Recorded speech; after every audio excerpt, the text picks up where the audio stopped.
Welcome, everyone. Happy Friday. I am Chris Gore from Film Threat, and I'm about as pre-coffee as you can be right now.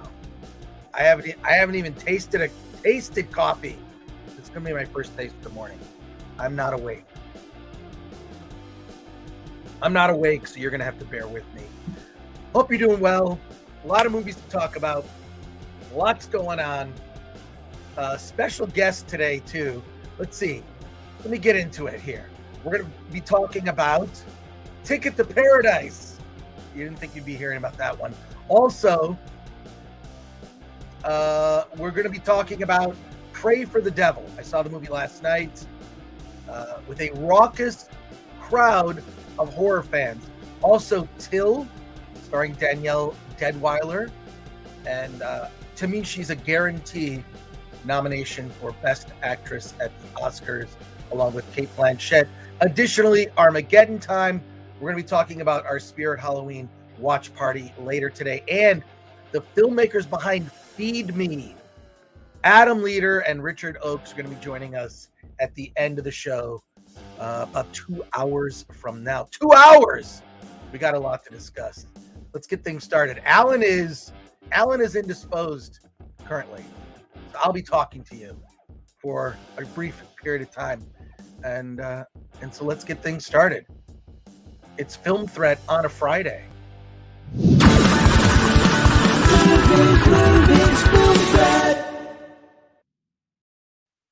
I am Inglis right now. Alan Inglis. Alan is not here. He tells me he's restarting his computer. We'll see how that goes. But you are here, and I'm excited you're here, and want to address a quick thing that, I do other shows.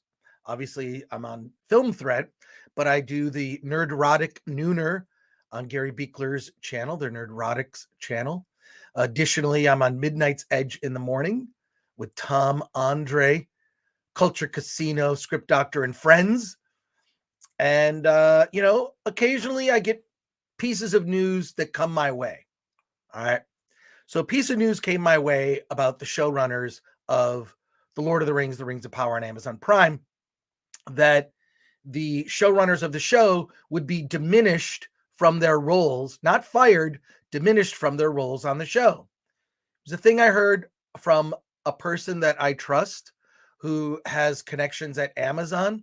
And I casually relayed this fact on Midnight's Edge in the morning, which blew up into news stories and people making videos on. Apparently, Melanie Mack made a video quoting me, among others. And I'm just going to say I'm a little embarrassed, only because I don't like to be the center of attention when it comes to stories like that. But I do have an update.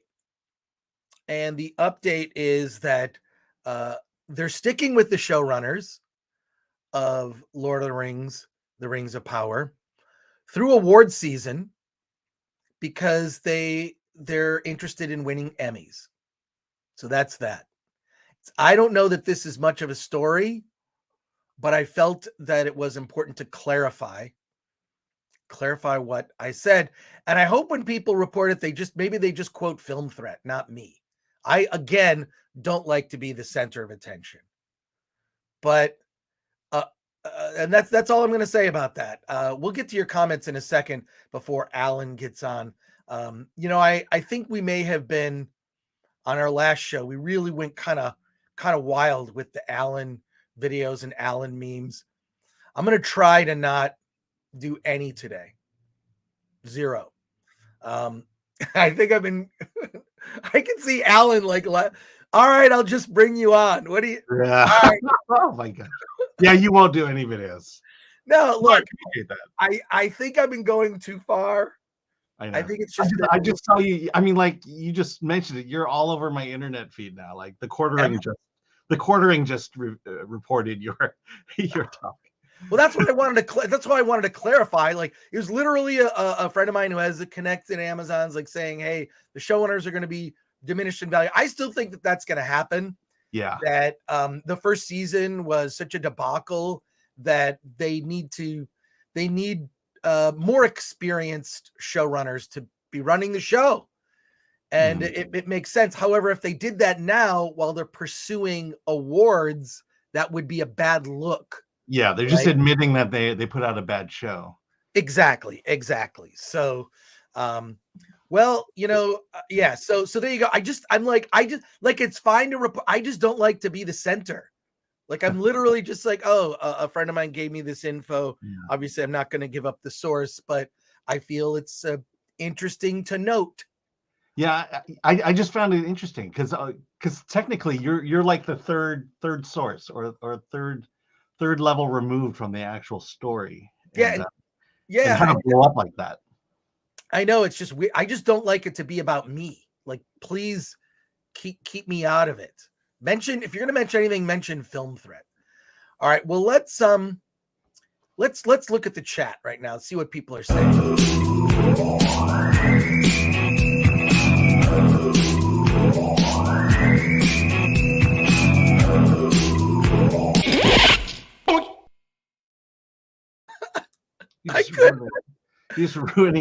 You're just ruining my child. Yeah. Oh my God. All right, let's go to the chat here and see who's here. Akanika says, hope Chris is pre-coffee. I'm very pre-coffee at the moment. Very pre-coffee. It's not a good thing. John Manalang says, happy pre-coffee Chris Friday's chat. Patrick Lemire, it's a good day. The worst people at Twitter got walked. Yeah, that was great. Did you see that? Yeah, I did. What'd you think, Alan? Yeah, you know what? I feel like with Elon taking over, it's gonna eliminate my ability to personally thank all of my new followers. No, well, because you're still doing it. I feel every day I'll look at Alan's feed, and all it is a feed of him thanking his new followers, and then retweets of articles he wrote for Film Threat. Yes, well, which is fine. But I will say this: if you follow me and then comment on my thanking you, there's a good chance Chris Gore will then respond to your thanking me. Yeah, with some sort of GIF or something. I don't know. Yeah. All right. Heliku says he's sleep talking. Yeah. Akanika Inglis. I'm here. Gore versus teeth. Gore versus fucking IKEA chairs, says Patrick Lemire. Want Biscuit says Inglis doesn't sound healthy. Yeah. But let's remind people, Chris hates moles as well. So I hate moles, IKEA chairs. We have all the things. Yeah. New segment, Chris Gore's The News. I just don't. Here's the thing. I don't want to be the news, right? I don't want to be the news. And you should take what I'm saying with a grain of salt. Things change. Things change a lot in Hollywood quickly. So the showrunners being diminished makes sense. Them sticking with the showrunners through award season, through the Emmys, makes sense. But I do think behind the scenes, whatever you think, that they're making some kinds of changes. So, yeah. I mean, you see this kind of reporting a lot in the sense of, a reporter will ask a casual question, hey, do you want to play Mr. Fantastic? And then it becomes this giant story of John Krasinski wants to play Mr. Fantastic. Right. Amanda Nowicki says Amazon is being surprisingly quiet on viewer numbers for the Rings of Power. So there you go. CD says, you guys see they are doing a limited showing of the theatrical release of Dawn of the Dead 1978 this weekend for Regal Cinemas. I did not see that, but I just bought tickets to the Dark Crystal in December. They're doing, it's one of these things where they do like a showing on one day, right? It's like one day, and on November 3rd, and next week we're going to talk about it. I am going to see Godzilla versus Mechagodzilla in the theater. It's Godzilla Day on Thursday, November 3rd. So we'll be talking about Godzilla on next week's show. Is this Fathom Events doing it, or? It's one of the Fathom events, yeah. So I always pay attention to those. Like I saw Star Trek: The Motion Picture. Yeah. It's cool. They do it on kind of the what would be considered an off day, like Tuesdays, Wednesdays, Thursdays. Not a weekend. But I've been to Fathom events. I saw like 4 episodes of the I Love Lucy show in color during a Fathom events thing. So there you go. Patrick Lemire says Chris not doing Alan bits is like Michael Scott retiring from That's What She Said. It didn't take. Now it lasted about 20 seconds. What do you think? About 20 seconds? Yeah, pretty much. Yeah, for sure. T says House of the Dragon may help other studios understand how to write female characters. Yeah, great female characters in that show. They don't the female characters in the show, I think the problem is that writers think, well, I'm going to write a strong female character, so I'll basically write a man and then just make that character female. And that doesn't make sense. It doesn't make sense. So there you go. Let's see.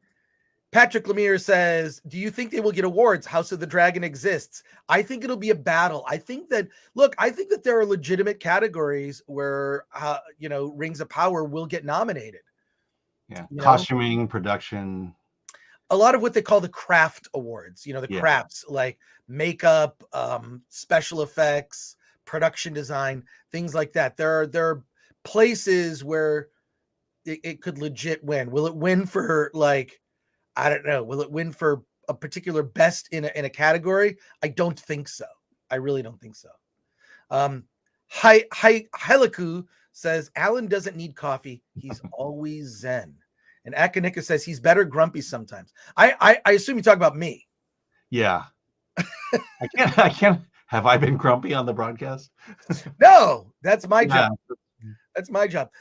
CD Stein 69 says, hail Chris, Alan, and the rest of you beautiful drunks in the FT chat. Has anyone else seen that Zach Kreger, director of Barbarian, is filming a secret project set in Gotham City? I did not see that, but it would not surprise me if it was maybe something for HBO Max, because Barbarian is currently on HBO Max.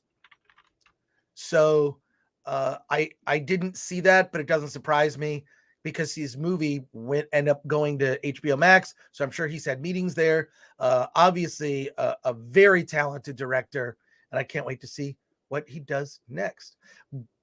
Gridiron Masters, where should screenwriters send their work if they live in the Southwest? I'll tell you exactly. 2 sources, and I recommend these every single time. Go to a website called Inktip. Inktip.com is a resource for screenwriters to connect with producers looking for screenplays. It is literally your best place to post your script or synopsis of your script and whatnot, because a producer is looking for a screenplay to make. That's where they find them. Another good resource just for support for writers is oh my God, I just forgot it. I'm gonna have to remember it later. It's Chuck Palahniuk's site. I always mention it. Someone will know.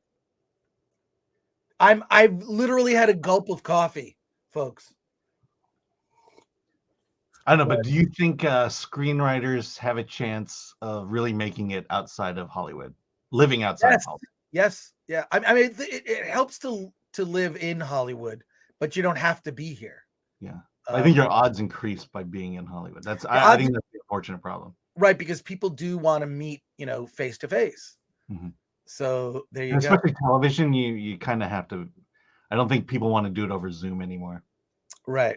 So yeah, Inktip really is it's great. I mean, they'll even post their statistics of films that were produced or sold to producers via their website.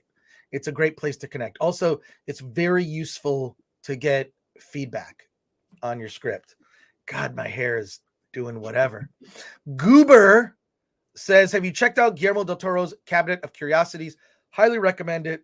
Like Masters of Horror, but with a bigger budget. I haven't seen it, but I am aware of it. I have not. Yeah, me too. It's a matter of time of getting to it. Yeah. Although I'm hoping to see Pinocchio this weekend or next weekend. And then also you and I were sent, Alan. We can't really talk about it, but the first 3 episodes of Willow. I know it's going to run out soon, so I need to get on that one. Have you seen it? Here, I might not finish it. It's I watched about the first half of the first episode, and it is as expected. Okay. It doesn't tell you much, but it tells you a lot. It is Willow from Lucasfilm. It'll be on Disney Plus. It is as one would expect it would be. And I don't know. We'll talk about it in the next. I don't even. When does it premiere? Oh, middle of November. So we got it way early. We got at least 3 weeks early. Gotcha. Yeah. But I will say, I saw Willow when it first came out, and I don't remember a thing about Willow at the time. Oh, I remember it. I like that film. Val Kilmer's very good. I thought it was. Look, it wasn't great. Okay. Yeah. Not as good as Krull. Let's just say that. But it was. Yeah. Fine. It was fine. I mean, honestly, I struggle to just remember the basic story and the,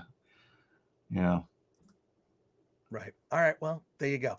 Yeah. All right. We have a lot of movies to talk about today, and we missed talking about some things on Wednesday. So we're going to launch right in.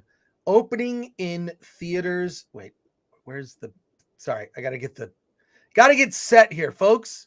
Still not on a lot of coffee at this moment. But opening in theaters today is Pray for the Devil. It is the story of a school that teaches priests how to perform exorcisms because there is an epidemic of people being possessed all across the world. And what happens is a young woman, her name is Sister Anne, is talented, and a priest kind of recognizes that Sister Anne, played by Jacqueline Byers, is talented in this arena. And she ends up working with a child who is possessed in scenes that are to be expected, really just like good like jump scares, good like creepy stuff with, kids climbing walls and doing demonic weird stuff. But she has a talent, which she comes to find out is the same demon that possessed her mother. And the drama spirals from there. The story's fairly thin. Pretty much everything that I just described is the story. And what you'll see is then her confronting this demon to deal with the ghosts from her past. I will say I enjoyed it. I mean, it was a decent horror film, not great, not on Barbarian level, but it was fun. It's also, thankfully, it's short. It's not super long. I'm going to say, let me double check here. It's 90 minutes, and it's solid. It's solid. The thing is, these movies don't. I feel bad admitting this. I'm not super religious, and so I feel like a lot of like what would be considered scary for some people doesn't really work on me. Even though movies like The Omen and The Exorcist scared the hell out of me as a kid, now I see something like this and it just doesn't have the same effect. It doesn't have the same effect as it did when I was younger. But I quite enjoyed it. The jump scares are good, and there's some really good you've seen some of this stuff before, but I like the tone. I like the way it was done. But it was also one of those things where I felt like this would have been perfectly fine just being a streaming movie. But with, there's not a lot in theaters, until Black Panther comes out. I mean, you could go see Black Adam again. But until Wakanda Forever comes out, it's slim pickings at the theater right now. But this is new in theaters. Hey, it's Halloween. Why not check out Pray for the Devil? So a mild recommendation from me for Pray for the Devil. I will say that the thing that really made it work was the tone. It takes itself very seriously, and I think for a movie like this to work, it needs to be taken seriously, and then also the good amount of jump scares. So those are my thoughts on Pray for the Devil. Alan, so what's the? I've not seen it, but what's the? Is it low budget, indie, mid budget? Where it's low budget. I would say it's a low budget, like a $3 million movie. Yeah, like maybe a little higher than that, but it's on the low budget side. I don't know if it's necessarily indie. I don't know, what was the company that put this out? It doesn't say where I'm looking, but look, it was perfectly fine and entertaining film, and like I say, a mild recommendation, just mainly because of the scares. It's Lionsgate. Lionsgate put it out. But Oh, it's the scares are good. They're good scares. It's 90 minutes, doesn't overstay its welcome. It's also a new thing, you know. Women are in the church are not supposed, you know, they're not supposed to be trained in the arts of exorcism. So there's that angle, but it doesn't do the super like women power. It doesn't do that. It doesn't do that. So it's not cringe where you think it could be cringe. It isn't. So there you go. Those are my thoughts on that movie. Let's go to the chat real quickly. We'll go through a couple chats and we'll pivot right to our next film. Fuzzy says, I'm waiting for the premiere of the 2-hour-long Alan's Nipples. Well, we talked about doing that where we would just like do a video where it's literally just you on a loop. Yeah, because people want that, and people will play a 2-hour-long video. Is that gonna ruin our algorithm? That's my question. Well, no, I think what we'll do is we'll do it for members only. Members deserve, and it's just on a loop, and we'll just make we'll make an Alan playlist of all the videos, each like a couple hours long. Amanda Nowicki, so the nun is the best exorcist of them all. She's not the best, she just is talented. There are other exorcists in there. But it doesn't really focus on that aspect. It's just, you know, they're not taught, and so they'll teach her because she's talented, and then, you know, there you go. But it didn't bother me. It's one of those things now where this is like are we too knee-jerk reaction to a lot of stuff that's woke, in the sense that, you know, once you see it, you're like automatically think like, and it's like, no, like this, it's not always that way. And it just didn't feel that way with this. So that's my own personal opinion. You may disagree. Kevin for 2, Chris, how would you revive the Alien franchise? Well, there was kind of a revival with Prometheus, and I actually quite enjoyed that first film, with the exception of one thing. I didn't like the engineers. When they take off that mask, it's like, well, I thought that was actually what the creature looked like. They look too human. But what I would probably do is not do it.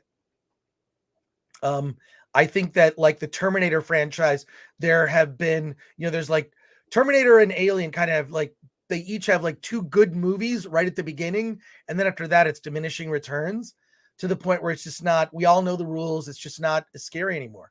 So how would I do it? I probably wouldn't do it. But if you had to. But if I had to, I don't know. I'd put Sigourney Weaver in it. I'd probably have the aliens come to Earth. And I would have the aliens come to Earth, because that hasn't happened, at least to my knowledge. Mm-hmm. Did they ever get to Earth?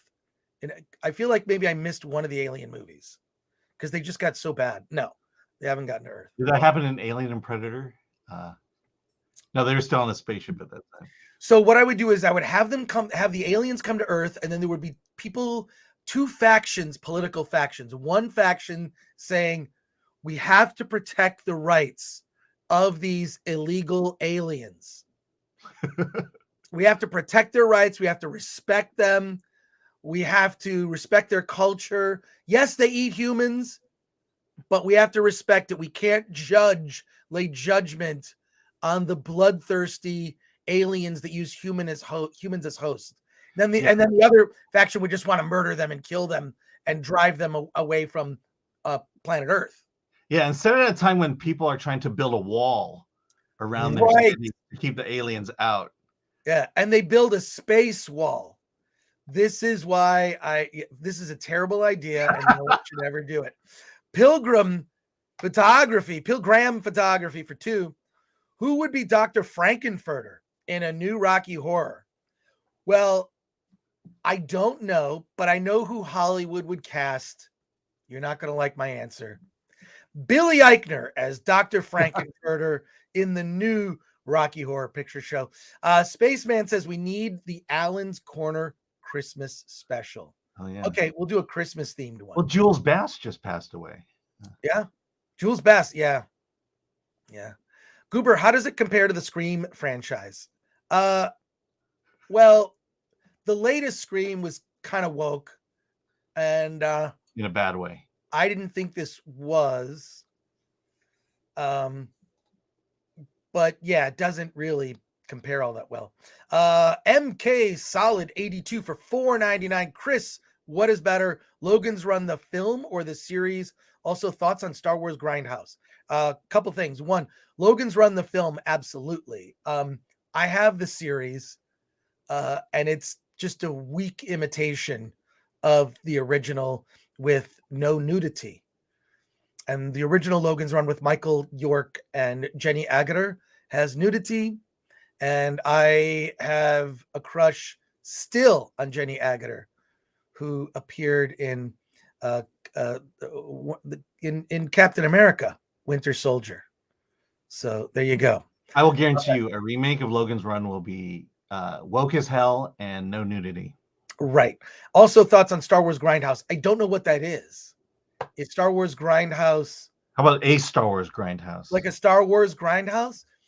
That might be kind of cool, but I just feel like I'm at the point like a lot of people are, which is I'm kind of done with Star Wars.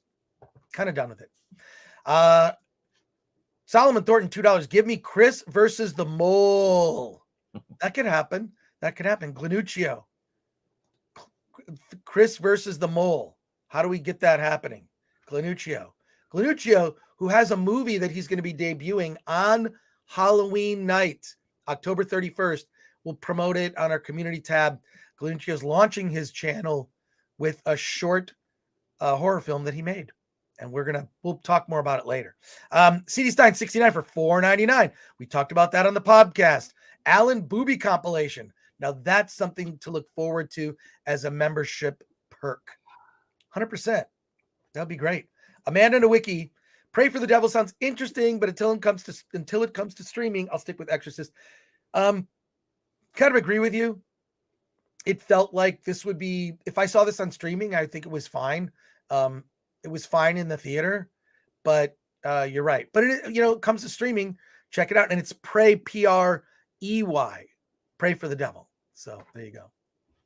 Oh, Alan Horkin says Star Wars Grindhouse is a fan edit. I have not seen it. Can someone post the link in the chat? We will add it to the description of this episode, which will prompt me to check it out. CD Sign 69 says, saw the preview, looks interesting, but not sure it'll hold up to some of the classics in the possession genre. Yeah, it is definitely mid to lower tier when it comes to possession films, but mid is good these days, considering a lot of stuff that is come out. Vinziger, aka let's not forget we're Film Threat, and we right. we support independent filmmakers, and yes, it'll be low budget and slightly derivative, but this is the only way we can encourage new filmmakers and get people away from the big Hollywood dollars and give it to real filmmakers who need it. Vinziger, aka El Otaku, aka the Weeb Pillar. That's a mouthful. I'm just gonna go Vinziger. Is Pray for the Devil an indie movie? If so, I'll check it out. It's in Lionsgate is an indie film studio, right? So like A24, which is a division of Warner Brothers. Lionsgate is a division of, I forget. Again, I'm only on my first cup of coffee. Yeah. But yeah, it's lineups are always interesting. but it definitely qualifies as indie. You were saying, sorry.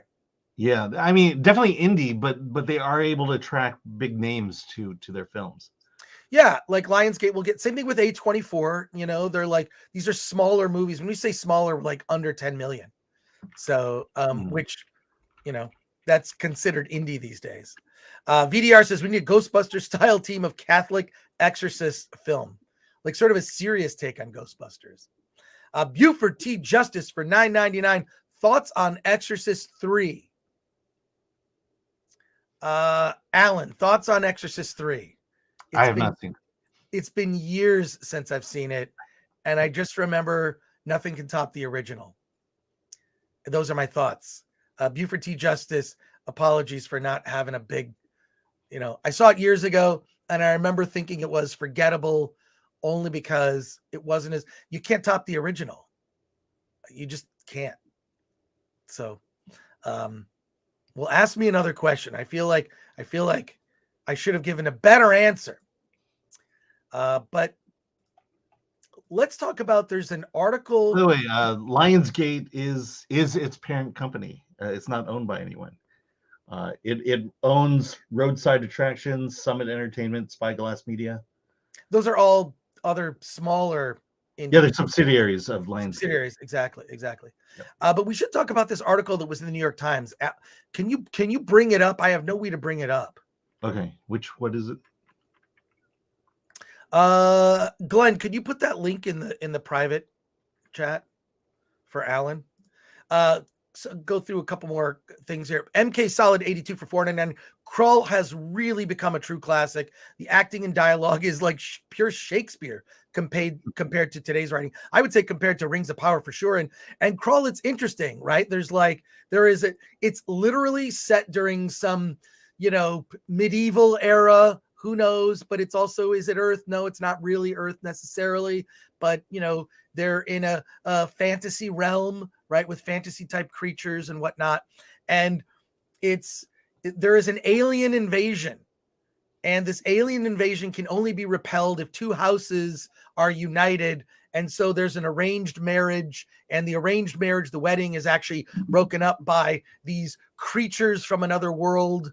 And then an adventure takes place. Yeah, Krull, everything from the glaive to the score is a really good score. And you look at it and it's just like very straightforward, real simple.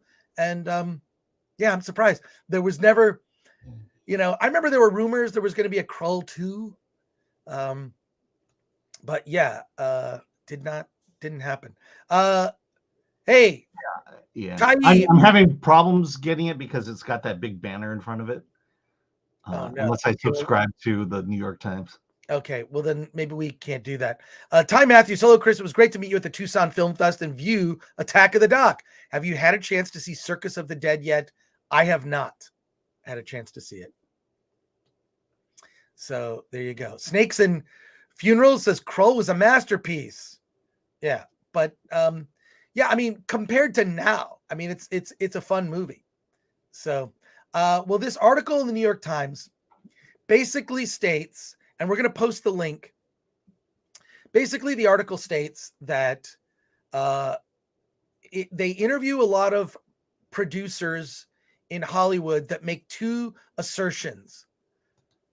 And first of all, it's shocking. And most of them don't go on the record. So it's like these quietly, they're actually expressing these views. Two things. One, the Me Too movement went too far, and there was an overcorrection, and audiences are not responding to a lot of the new projects that are coming out, including there's the Harvey Weinstein movie that's coming out in a couple weeks, actually. Yeah, She said that's coming out, and I think that movie will tank. I predict that this movie, She Said, which is about the beginning of the Me Too movement, that is going to tank. Wait, let me Yeah, I'm actually seeing it Saturday. But the trailer is insufferable. Well, let's talk about all this.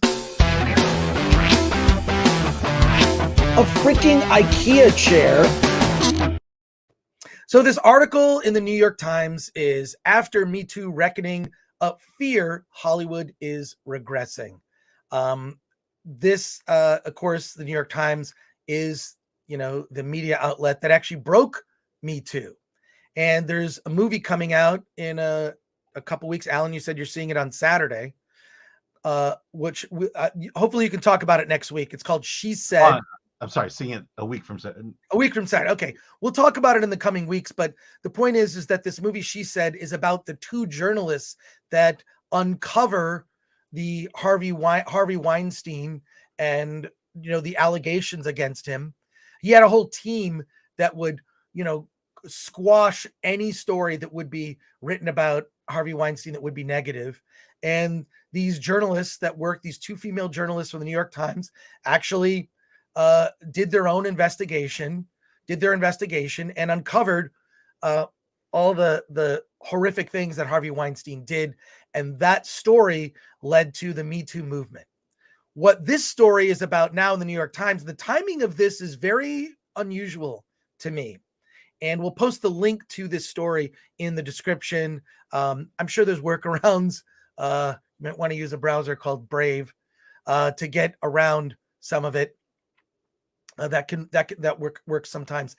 To read this story, I'm not going to read it. I know that I what I'm hoping is some other people on YouTube will discover this story. But the basics of it are this: is that the Me Too movement has gone too far.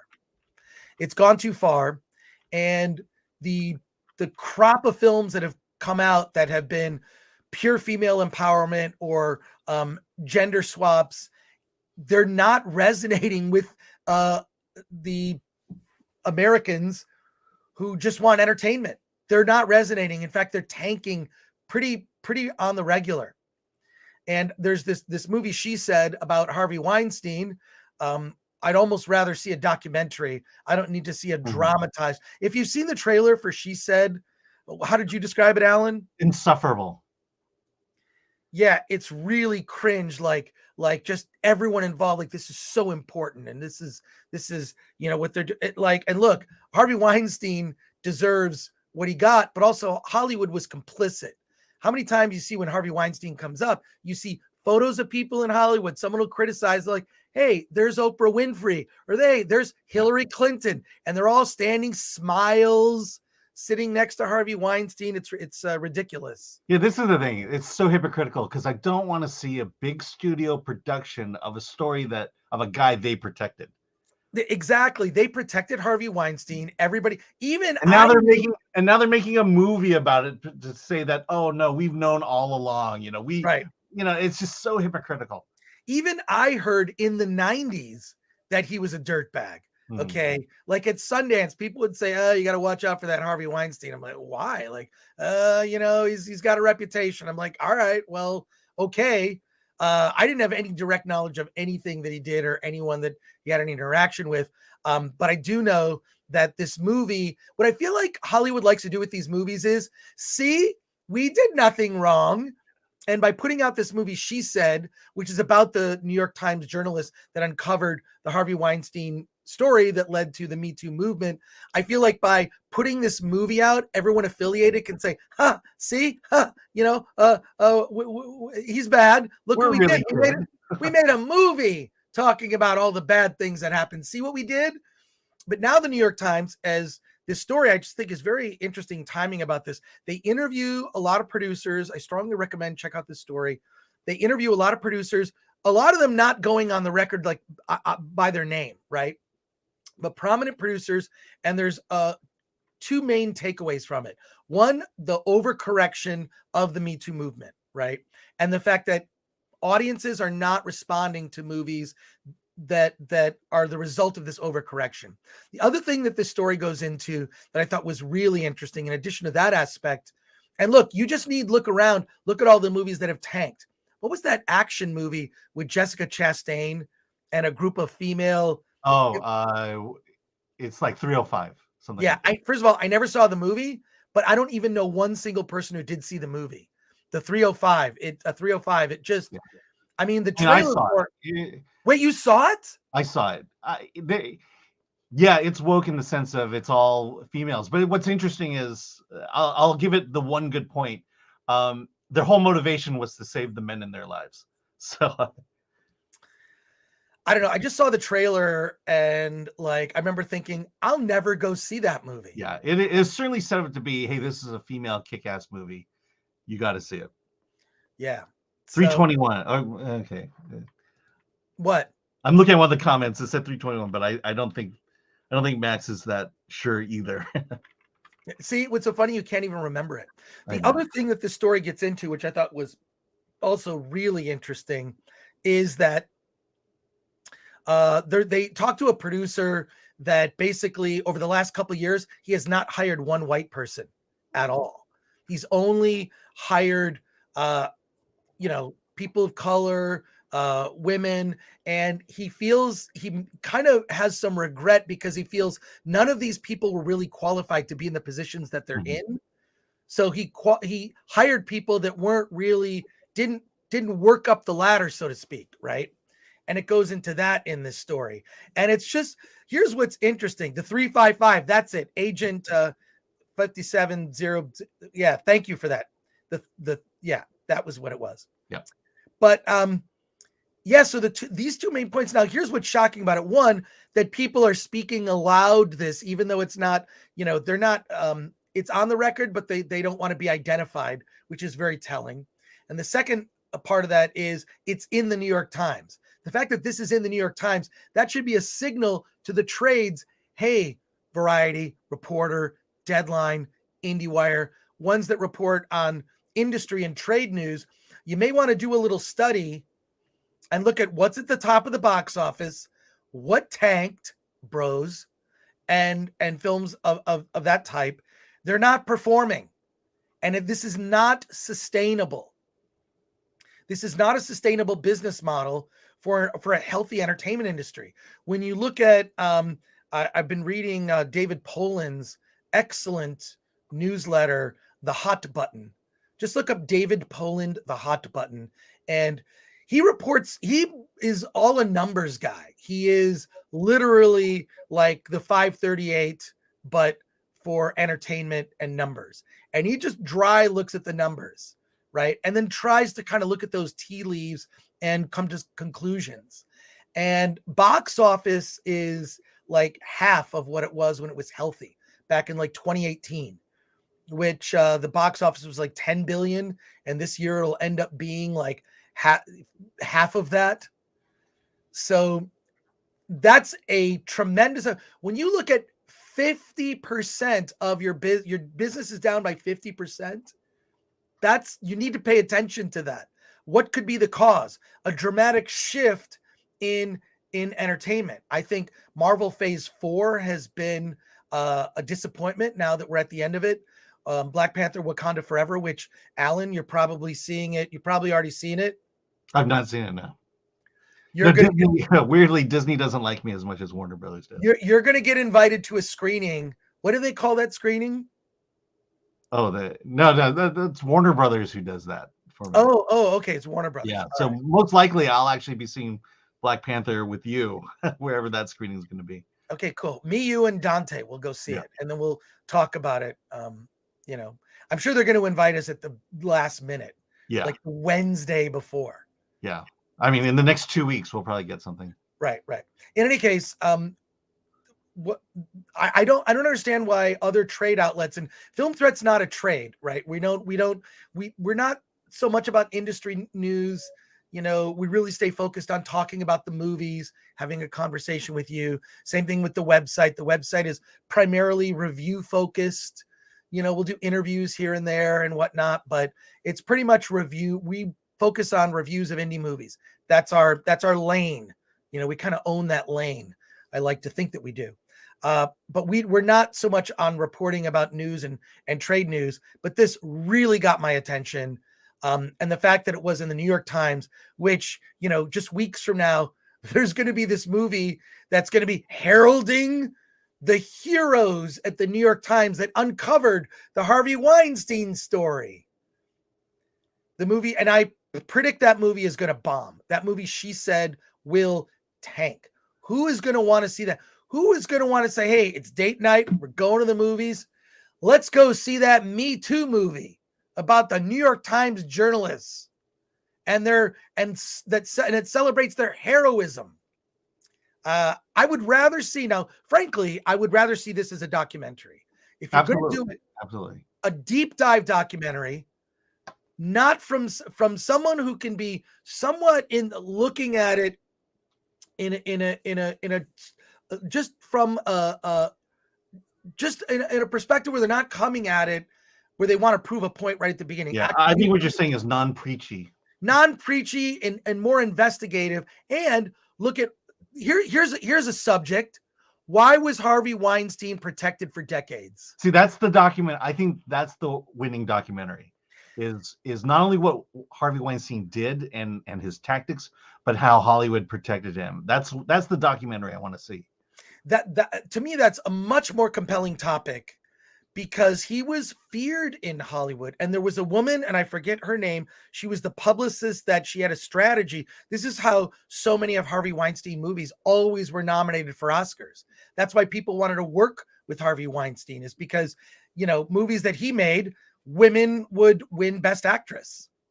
And back in the day, when I was doing Film Threat, we did a column called Tales from the Casting Couch. This is in 1993, okay?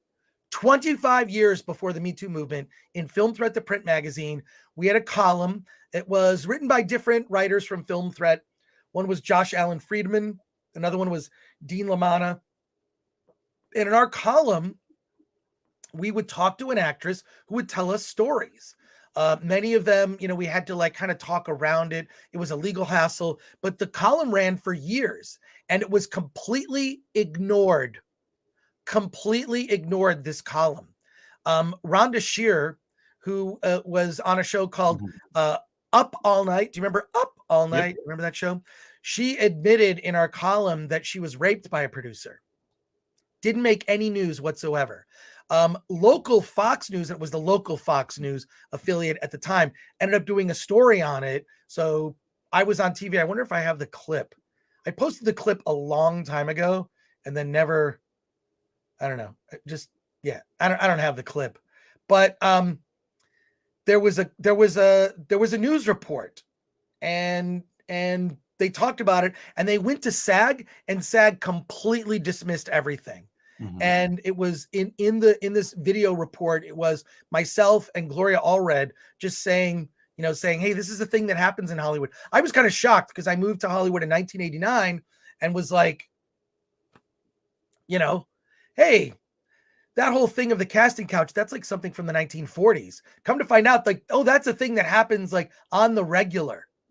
So that's why we started the column in Film Threat. I don't think that I am the right person to be telling that story. I never wrote the column, but I felt very strongly about it.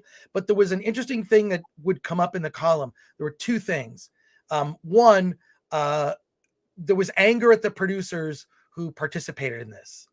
And the second thing was there was anger from other actors, because there were men in the column as well that we covered, but other actors and actresses who were upset with their colleagues who did this basically pay for play or play for pay, maybe reverse it. Yeah. So that thing that I discovered is there were a lot of actors that were upset with like, if you keep doing this, this is just going to propagate itself. So this is not a new thing. It's something that kind of shocked and surprised me when I first moved to Los Angeles. And, and now look, here we are. But I think that I think that now what this does is it's going to open the door for maybe taking a little bit of a critical eye to the current state of Hollywood. And so there's kind of two issues. There's the Me Too thing, right? And it's like the overcorrection. Let's just make every villain in every movie a white male. I'm shocked when it's not that. I just think that gets boring and limiting. It's boring and limiting. It's good work though for white male actors, so good for them. It's always fun to play the villain. But I think that this overcorrection is costing Hollywood. And this article is the first sign that this is something that that people are beginning to recognize. Yeah. And I think that more people are going to start to recognize it. Let's go to our... just to reiterate your point, please. I think the point you're making is for the New York Times to come out and admit that this is going on is a big deal. There are some super chats that are not on topic, but I'm just going to go with the ones that are on topic with this. Tai, am I saying it right, Matthews? I'm sorry. Carey Mulligan is in, she said. She was in A Simple Kind of Woman. I think that movie tanked as well, but it won or was nominated for an Oscar. Yeah, I think it was Promising Young Woman. I think that's what you're meaning there. Amanda Nowicki said, I'd rather watch paint dry than a mockumentary of the Harvey Weinstein scandal. Well, this is a dramatization of the journalists who uncovered the story from the New York Times, and it's going to have soaring music. And if you don't like it, you're sexist. Yeah, the other thing is, if you want to hear Carey Mulligan do vocal fry for 2 hours, this is a great movie. Yeah, Patrick Lemire says New York Times, obtain a copy of the Epstein Island list and print that. Then I'll be impressed. Yeah. Solomon Thornton says the Black Widow villain was Harvey Weinstein. Absolutely correct. I pointed that out when I saw. I couldn't believe it. And look what happened to that film. Hollywood and media butchered the true meaning of Me Too. Patrick Lemire says, I saw a video of hyped Black Panther fan coming out of Wakanda Forever, and he was thoroughly deflated. Wow. Oh, no. Yeah, I think it's I can't wait to talk about it. I can't wait to talk about it. Patrick Lemire, I went to Target yesterday. The Wakanda Forever merch was almost entirely female action figures plus a Namor. I sense heavy Rose Tico landfill vibes. Oh, that's great. John Manilang, looking forward for movies to be primarily entertaining again instead of a lecture. Hell yeah. But I also think that the correct, it's like, what is it? We talked about Candace Owens' documentary, The Greatest Lie Ever Sold.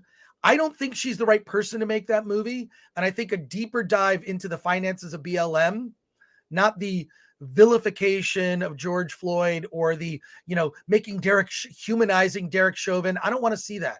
I just want to see, tell me about the finances and what this organization, what their mission is and what they accomplished and what they did with the money.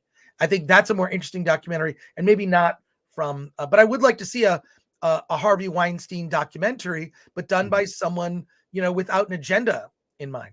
Amanda Wiki says, Harvey Weinstein was bad, but from what I gathered, the women weren't forced to do anything. They just wanted the acting gig that badly.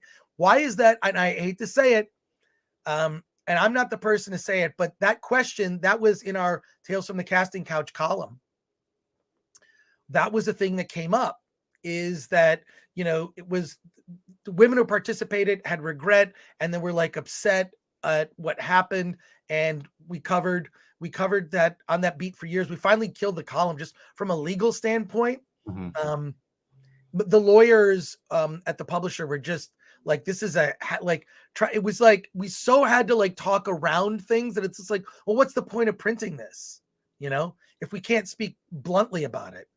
So I think also on the flip side, it was setting that expectation that if you want this job, you have to have sex with the producer, right? Which is a whole other standard you don't want to happen.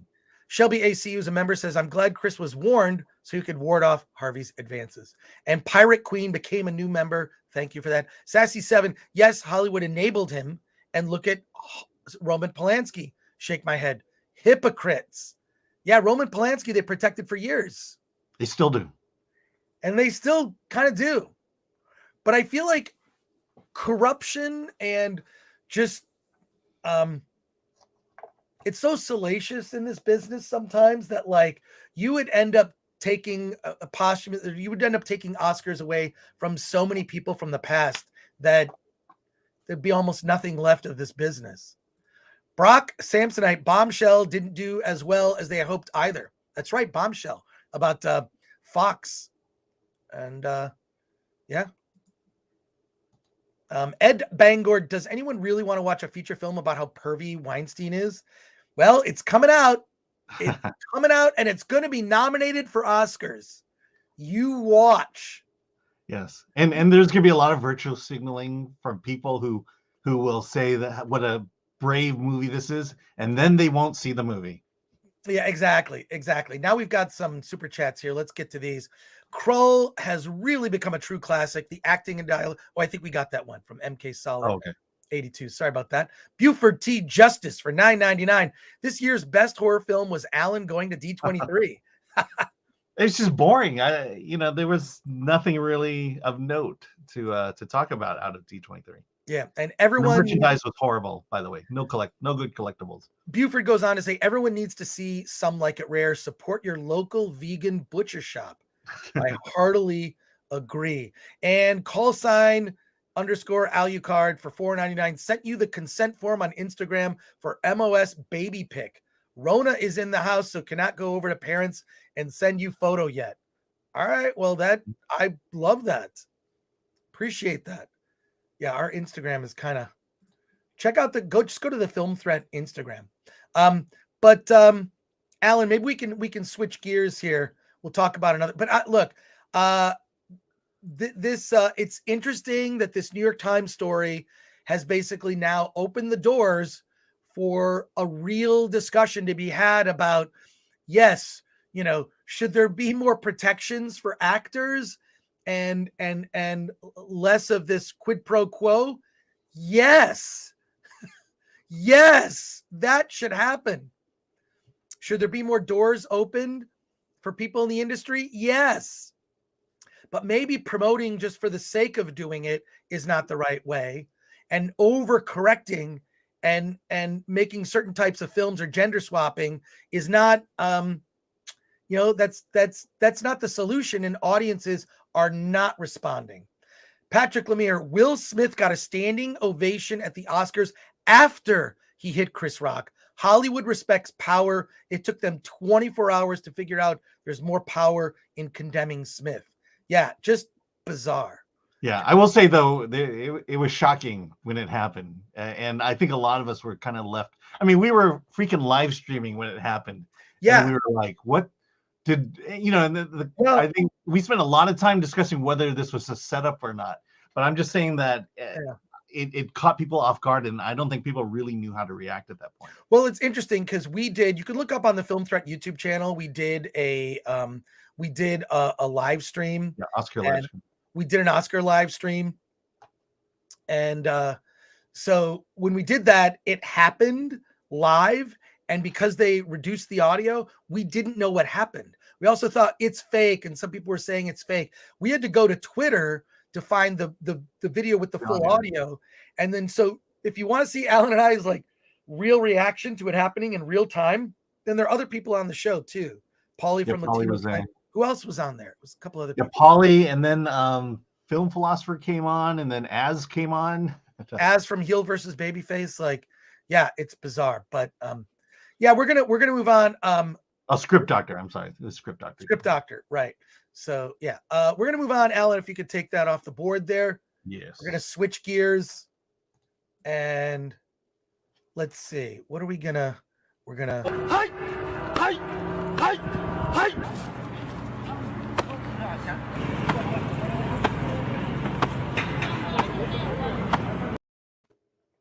What? I think that's fun. Yeah, that's fun. You didn't like it? You're not? No, I love it. It wakes me up in the morning. Well, there you go. All right. Switch gears. I want to talk about another film briefly here. Ticket to Paradise is a romantic comedy starring Julia Roberts and George Clooney. And if you've seen the trailer, you've seen the movie. It's predictable, beat for beat, like your typical romantic comedy. They are divorced. They've been divorced for years. They bought this perfect house on a lake, but their marriage unraveled. But they're in love with their young daughter, who goes on a vacation after she graduates from college. And the young daughter ends up falling for someone on the island. Okay. It's in Bali. She falls for someone on the island, decides to get married.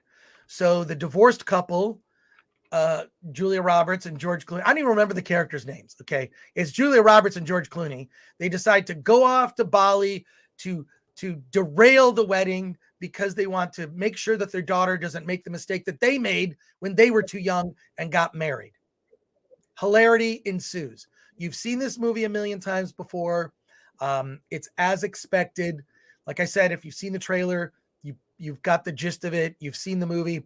Here's what I found interesting about the film. One, it was kind of fun. It was really interesting to see, like, there's nothing particularly overly woke, no agenda being pushed. There's not even a gay best friend. Although the young daughter does have a best friend who likes to sleep with a lot of dudes. She brings like a giant case of condoms with her to Bali. In any case. Yeah, there's just not those typical things you think would be. This feels like a movie that was written like 10 years ago, but it's refreshing because we haven't seen anything like this. And even a movie that would be made like this these days would have a lot more going on. There's just nothing beneath the surface, no agenda. It's purely about the story and these characters and this divorced couple who hate each other, who somehow have to unite towards this one cause to get their daughter out of marrying too young. Not going to spoil it. You can guess what happens. Here's what I found interesting about the film is how much I had a good time. Is it a great film? By no means is it a great film. Look, it's a 5 or 6, right? But it was fun. It's fun at the time, right? And also it was just like, wow, I have not seen a movie like this in so long that it was kind of refreshing. But another thing that I would point out about this movie that I thought was interesting is Julia Roberts and George Clooney are stars. They are stars. You don't hear them lecturing on social media too much. Yes, they're involved in causes and whatnot, but they're not super preachy in terms of their public image. They are legit stars, and they have been stars for decades since the 80s. Right? Like George Clooney, 80s, 90s. Like, so they have been stars for decades. The young couple who should be memorable are completely forgettable. And that was really what stood out to me, is because there's kind of two couples in the movie, right? There's the couple that's about to get married, and then there's Julia Roberts and George Clooney. They're divorced, they hate each other, and that's the source of the comedy. They end up sitting next to each other on the plane. They end up having hotel rooms that are right next to each other, like all this stuff, and they hate it, right? Like it's fun to watch that dynamic. But the young couple that's getting married is utterly forgettable. Their scenes are boring, and they're not stars. And I'd be surprised if we see them in any movies going forward. They're not stars. So standing in contrast to Julia Roberts and George Clooney, it struck me like, who are the young stars now? Other than maybe Zendaya and Timothée Chalamet, maybe what's that name? Florence Pugh, Finn Wolfhard, Florence Pugh. Like, they're just very few youngs. Are those the young stars of today? Are they going to have careers that span decades? I'm not sure. And so what it told me was, and also, by the way, theater was packed when I saw this movie. The theater was packed. Why was it packed? One, I think people are starved for a movie like this. Two, the movie overperformed at the box office. Okay. Three, it wasn't number one. It didn't beat Black Adam, but it did very well for the type of film it was. But it was packed audience. I'm like, why is it packed? Right? Like, this is weird. Like, this shouldn't be. And I didn't see it at night. I saw it an afternoon screening. Okay. Why are there so many people here? And I feel like people are starved for, just give me something innocuous entertainment that I'm used to, and I just want to check my brain at the door. So the two takeaways are, it's surprising a movie like this can be this successful, but maybe not surprising. The other thing about this is that where are the young stars of tomorrow whose careers will span decades, the same that Julia Roberts and George Clooney have? I don't think they exist. And that's it. So a mild recommendation, if you like this type of movie, probably wait for streaming. Unless you're like me and you just go to the movies more often than you should. I mean, quite frankly, this is a perfect counter offering against Black Adam. And I think that's probably why there was such a big audience there. And I think, I think people are starved to see big stars fall in love again, and not be preached at, and not have to go in waiting for that wah-wah moment where Hollywood hates you. Right. It may not be a great story, but it's a story that, that makes you feel good. That's what it sounds like. You felt good at the end of it. Let's go to the comments. Adrian Curry, who's a member. Adrian, always great to see you in our chat. Love you. Miss you at the cons. At some point, maybe come out to WonderCon. Is that maybe the last time we hung out at a con? I don't know. But Adrian Curry says they're too busy being activists. That's true. I think there's almost pressure on young stars to, what's your opinion about this? Where do you stand on this? Who did you vote for in the last election? Like, it's just like the Inquisition. Well, and there's also pressure to put that into this movie. And it sounds like they didn't do it, that they just wanted to tell nothing. And didn't feel like, well, we have to say something. Zero. I feel like none of it. That's what these things are. Say something, Yeah, none of it. Patrick Lemire, so much for older people being too afraid to go to the movies. Good sign. Ken Bogus says, I do like Anya Taylor-Joy, but she's starting to play herself a lot. I can't wait to see her in the menu. And My Kingdom for a Film for $5. Who are the great comedy writers today? I don't think we have clever or witty comedic dialogue today like we used to way back in the day. Thoughts? They are being shunned and not hired. There are great comedy writers. They're not working because they think that people don't want to see comedies. Also, I think if you're going to write comedy today, you are definitely making fun of woke stuff. Mm-hmm. The last time that Saturday Night Live was funny was in 2017. They did a fake commercial for woke jeans. Look it up. It's on. I'm not going to play it here because I'll get copyright strike, but look up woke jeans and watch that commercial. That was in 2017. And that was the last time. And I think that what you got to do is you got to make fun of the culture. And that means you got to make fun of woke stuff. And they're too fearful to do that. And so I think that Saturday Night Live took the turn when they had Trump on. Right. And the backlash they got and realized, well, we have to go all the way to the extreme on the other end to make up for having him on the show. Adrian Curry goes on to say, it used to be that stars would age out of roles and then become activists. It wouldn't bother us because they weren't actively trying to draw us to films.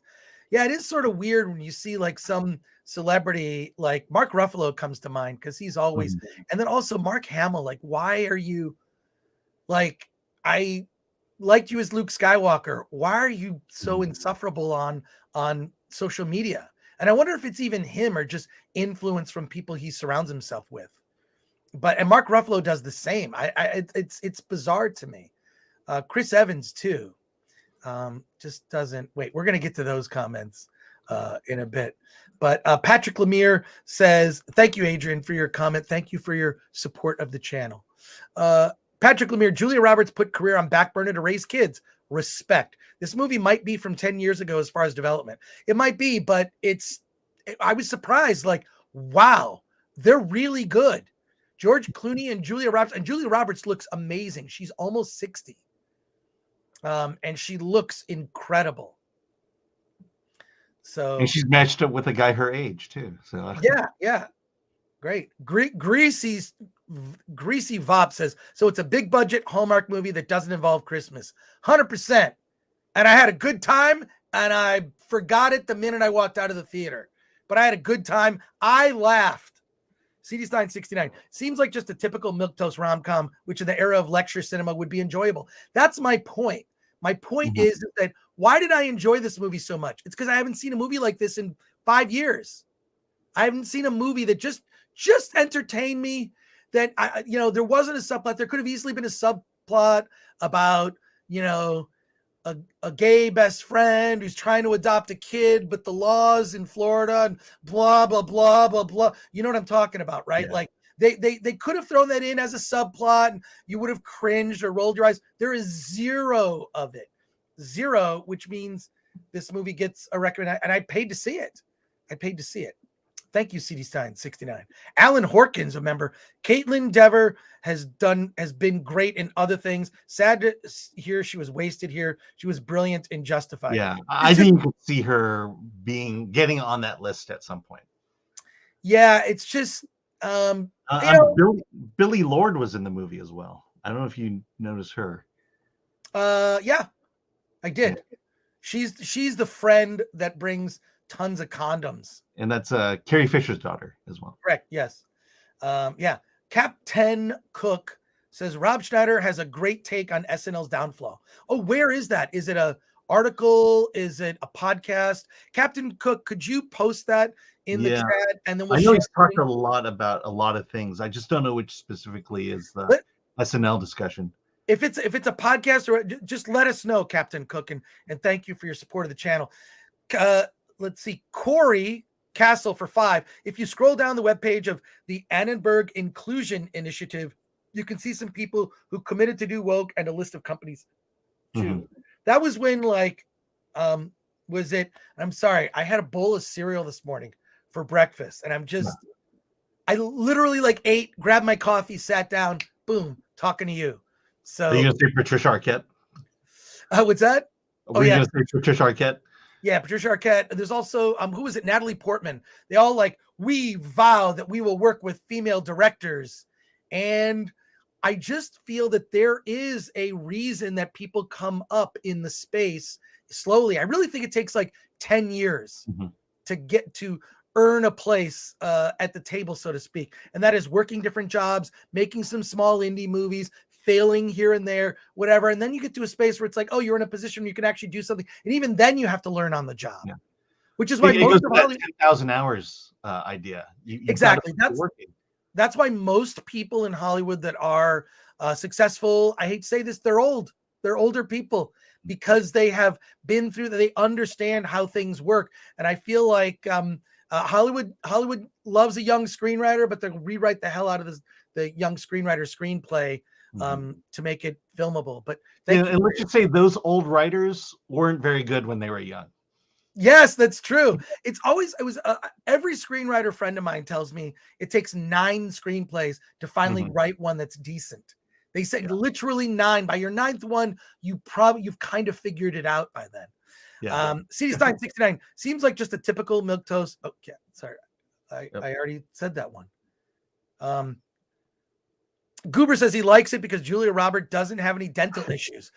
Julia Roberts' teeth in this movie, Ticket to Paradise, a 10. The movie about a 5. And her lack of moles. Her lack of moles and great teeth make this strong recommendation. And the chairs she sat on. Patrick Lemire says, Alan's balls break you. This abuse of Alan has to be a hate crime, says A. Maggot. It's not. Look, I don't think it's a hate crime. I think we all love Alan. All right. I'm trying to find something here. You can tell I'm stalling.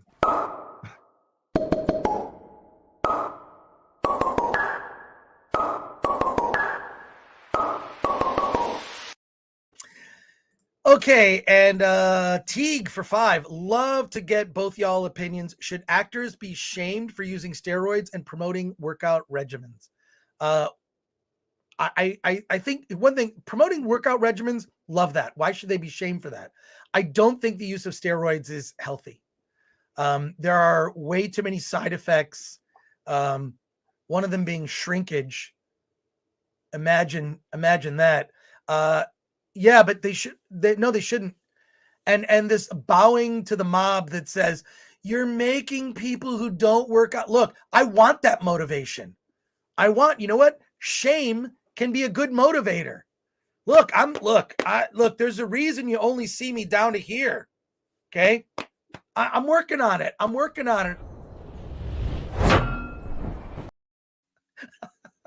I deserve it. But no, look, I think, you know what? Good can come from shame. And look, if it takes shame to get me to work out more often and to eat healthy, then I'll take it. That's not a bad thing. I appreciate that. So there you go. What are your thoughts on that? What are your thoughts, Alan? Yeah, I'm pretty libertarian on it. I agree with you. It's not safe. It's not good for you. I think there are times where you need steroids to repair things, but at the same time, I'm not going to make it illegal. I'm not necessarily going to shame you for doing it. The only issue I would have is in sports. You know, I'm the purist of it's got to be a level playing field. I don't want to see home run records broken because everyone's on steroids. Right. Happened a long time ago. Right.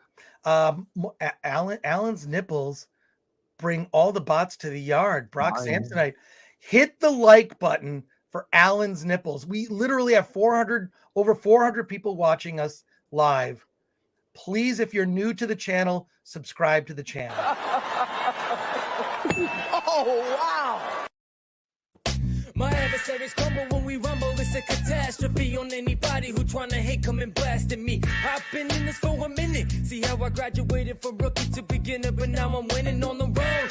Backing up and selling our shows, but let's rewind the tape a bit and let them all know. What?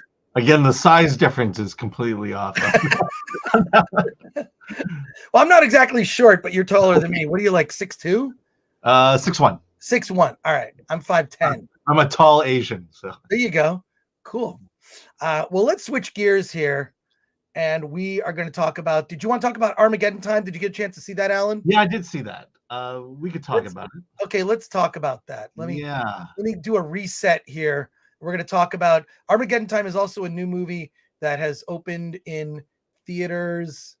Alan, why don't we put you front and center and get your take on Armageddon Time? I saw the trailers and I wasn't. When I was preparing for this, I realized I hadn't seen the trailer, and then it came up. The trailer is the greatest bait and switch you're gonna see in a very long time.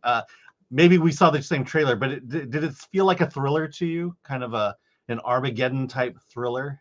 Yeah, it did. I think the trailer, I don't trust trailers these days. I think they're very misleading or they give too much away. But Alan, let's hear your review.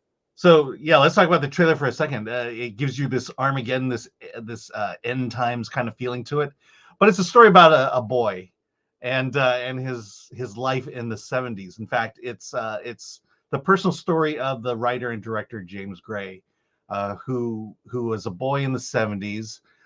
He lived in a home that was kind of between middle and low class. I'd say pretty lower middle class. The mother is played by Anne Hathaway. The father is played by Jeremy Strong. Anne Hathaway's character is that caring mother who wants to become a kind of a local activist. So she joins the school board, so she has her son in public school. Paul is the younger son, who's the focus of the story. Her older brother's in a private school, so there's some tension there. They're all trying to work her way through. But again, this story is about the boy, Paul. He's kind of this precocious little boy. He butts up against his mother. At one point, he doesn't like the food she's cooking for the family. So he goes over to the phone and calls Chinese food. And of course, the parents are helpless to stop him. On the other hand, the father, he's a very quiet, angry man, and if you get him to the point of blowing up, he'll start wailing on you. And there's a scene like that in there. So he's going to this public school. He acts out a bit, and I think that's to cover up his insecurities. And this is at the point of segregation. There's a lot going on in this story. It's the point of segregation. So another boy comes in whose name is Johnny. Is a black student who's repeating the 5th grade. Teacher hates him because he's a slack off. And these two become friends, and they get themselves into trouble. And the trouble they get themselves in begins drawing attention to Anne Hathaway's character, who is the school board mother, or PTA president, I should say. And the family situation blows up so much that Paul essentially wants to run away, and they concoct a scheme in which they will run away, but that involves Johnny, who is also kicked out. Again, big story. Johnny is being kicked out of his home, and the two go off, and they do something slightly illegal. Johnny gets caught, and one of them takes the hit for the crime that was Paul's idea, and we know which one it is. I've heard people describe it as a movie about white guilt, and there's definitely an element of that. But this is the thing. This is the personal story of James Gray, and and I think he's trying to say, in the 70s, being Jewish in New York, the segregation, the racial issues, that was a big thing, and as a child he saw it in a certain way. And you certainly get that there's a political bent that's trying to be hidden, but it's clearly there. And I don't know, it's just, I always have issues when filmmakers need to tell stories about their personal lives, because it comes off as a little bit pretentious. It comes off as I'm a good person, and here's the challenges I faced as a child, and I want to now present that to you. And so, the acting's good, but I don't know. I just walked away feeling like, this is a big movie that really is not a big movie at all. And I think once it's over and done with, we're going to forget about this. A movie that tried to be something big, tried to say something big, but ultimately just becomes, a story that we're going to forget about over time. So yeah, the only good thing about the movie is Anthony Hopkins, who plays the grandfather. He's the only one who really has a cool head, who really connects with Paul, who sees the world as it is, I'm just kind of like I'm very meh on the movie, to the point of I hate overly pretentious films, and that's how this comes across. The trailer is a complete bait and switch. It's not what you think it is in the trailer. It's a story about a family.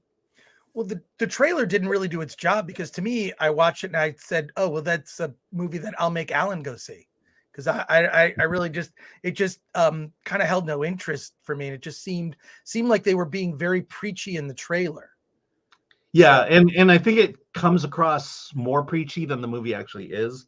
And the way they edit it, some of the scenes, some of these dark scenes, they're not connected. They'll clip one scene against another, showing this dark tale, and the scenes are completely separate from one another, have nothing to do with one another, but just sets the tone for that trailer. Right. We've got a couple more films to talk about, and then we have to talk about there's a watch party tonight. Let's go to our starred comments here. We kind of go to comments like in between each review here.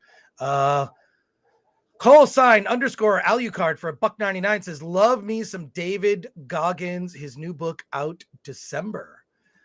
Corey Castle for 20. That initiative is the think tank where all the studies come from.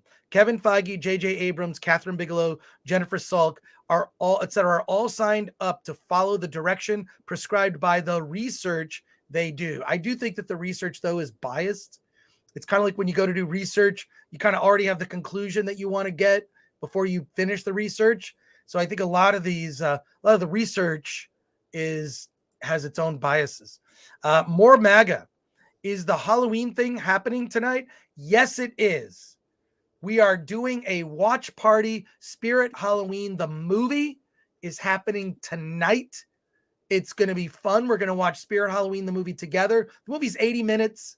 You can get it on video on demand, or you can rent it on Amazon, however you see it. We'll be watching the movie. The director and the stars of the movie will be watching the movie with us, giving live commentary, and you can ask them questions. And that's a good point to make. And also maybe a good time for us to explain how the watch party works really quick. Let's just take a minute.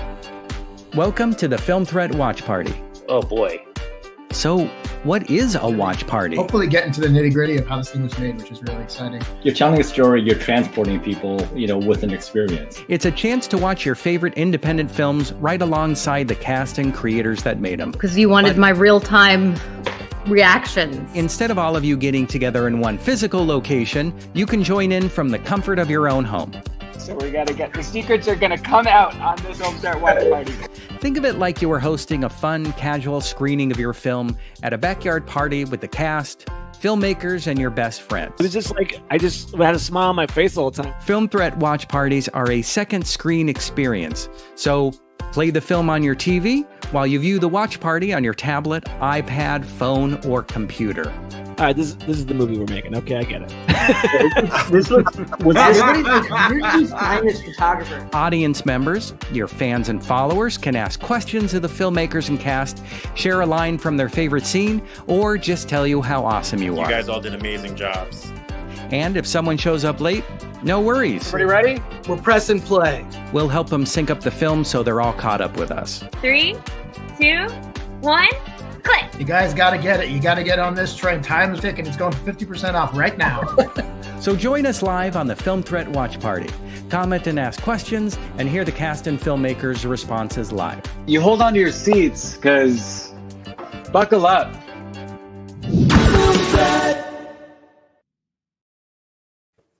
Okay, so that's tonight, Spirit Halloween. We're doing the watch party.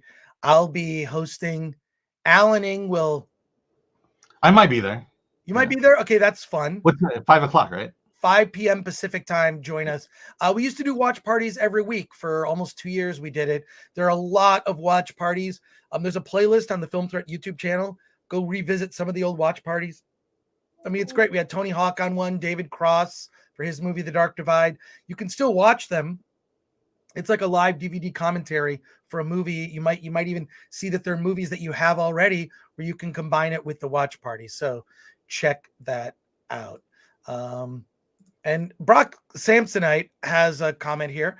I don't trust trailers anymore either. I'm either prone to be swayed by a good title and decent poster than by a trailer these days. I really feel like the trailer, like they have, I mean, there's a lot of things that trailers do wrong. One, they are deceptive, or two, they are, give away too much. So yeah, the trailers are, although I love a good film trailer. Yeah. I mean, this one is definitely, it gives off that apocalyptic vibe, but when you actually watch the movie, it's more like, it's just a family drama. One thing I want to do, I will probably do for members is I saw the screening and Anne Hathaway was there, and I may post one of Anne Hathaway's questions, because just as an example of, I think this is a woman who's way too afraid to be canceled. And so everything she says is said in such a measured and conciliatory way. They were constantly they were constantly apologizing to each other for talking over one another. Alan, you gotta post it and post it to the members. I'll post it by saying it's not what she says, but how she says and how she talks. Because this is someone who does not want to offend anybody and does not want to get canceled at any moment ever. Dang. It's weird. Hollywood runs on fear. Definitely runs. Hollywood runs on fear of like, am I going to get a next job? Will I ever work again? Fear of like saying the wrong thing. That's why everybody's so phony and nice to each other, because you may despise someone's work, but you want to work, right? So people are afraid to tell the truth. And you'll see she does not come off as a regular human being. She's not one of us. She doesn't have flaws like one of us, and she's afraid of showing any kind of a flaw at all. And so, I'll post that this weekend. Cool. All right. Well, let's switch gears for a film that both Alan and I think we both saw it. Yeah, I saw it last night. Okay, good. All right. Alan, tell me the story of Till. Yeah, Till is a story that I'm surprised hasn't been made before. I've seen shorts of it, but it's the story of Emmett Till and his mother Mamie, mostly Mamie. But Emmett Till was growing up in Chicago. His mother moved him out there to get him away from the South, raised him to be a confident young man. Let's put it that way. He has an opportunity to visit his cousins in Mississippi, and she's afraid of this decision, but she allows him to do it. So she's constantly warning him, about how you talk to white people in the South, how you react to them. If they get angry with you, you get on your knee and you apologize. And so she's trying to prep him for this trip. He goes to Mississippi. He's hanging out with his cousins. They go into a convenience store, and he talks to the cashier at that point, played by Haley Bennett. And he remarks about how pretty she is, how she looks like a movie star. And then when he walks out and she follows him, he kind of catcalls her. And that sets off a chain of events where she is upset. She goes to the car, gets a gun, tries to shoot them. And then 2 days later, some men show up at his uncle's house, and they're looking for him. They grab him, take him out to a barn, and basically beat him to death and murder him.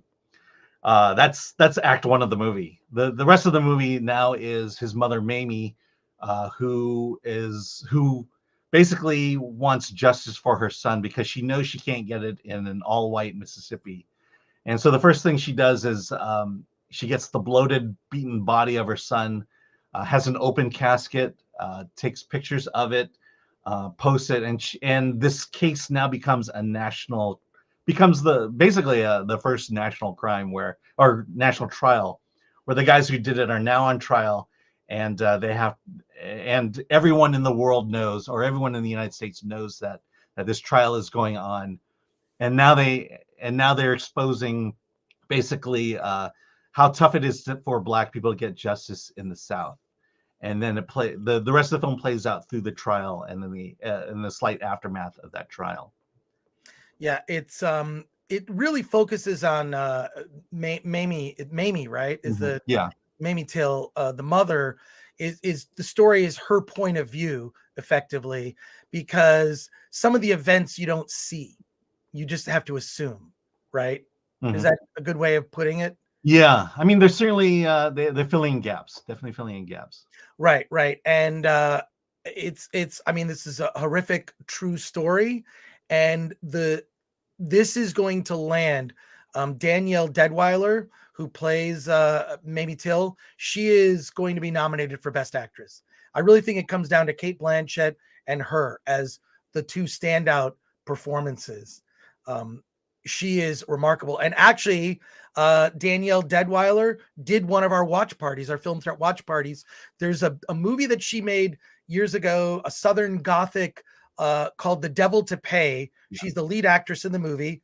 We did a watch party for The Devil to Pay. And I also interviewed the filmmakers as well. So look for that. So she was on one of our watch parties. Now she's in this role, catapulting to success. Congratulations to her. The way that this was filmed also, I feel like there were very conscious choices to not be overt about certain events. And the other thing is that's interesting is that you see from her point of view, when she gets her son's body, which comes from Missouri, on that train, she's like, the smell that you smell is my son's body, right? There are photographers there. She used, in effect, not necessarily social media, but she used media to expose this. It was very important to hear the pictures. Here's his body, open casket. Here is the result of this, photos of her, right? Like, and I don't know. I thought it could have been handled in a way that was more exploitative, right? By showing the violence. They don't really show it. And the accusations, originally the cashier, she made accusations of rape that never happened. He whistled at her is basically what led to Emmett's downfall and led to him being attacked. I think this is great. If you're looking for one of those, like, yes, this is an Oscar movie, right? It's definitely parts of it hard to watch drama in the sense that the events are so horrifying. And Danielle, she does this one speech in the courtroom where she's just talking for, I don't know, it seemed like 3-4 minutes. That is just so powerful and incredible. I'm like, that's the minute. I'm watching this going like, she's getting the nomination. She may in fact win. Because I think when it comes to this film and Tar, Till versus Tar, so to speak, Tar is an unlikable character, right? That is unrepentant. You haven't seen Tar yet, right? No, I'm hoping to this weekend. Yeah, it's opening wide this weekend. I may go see it again. But Till is a very sympathetic story. And I don't know. I just thought it was riveting. Mm-hmm.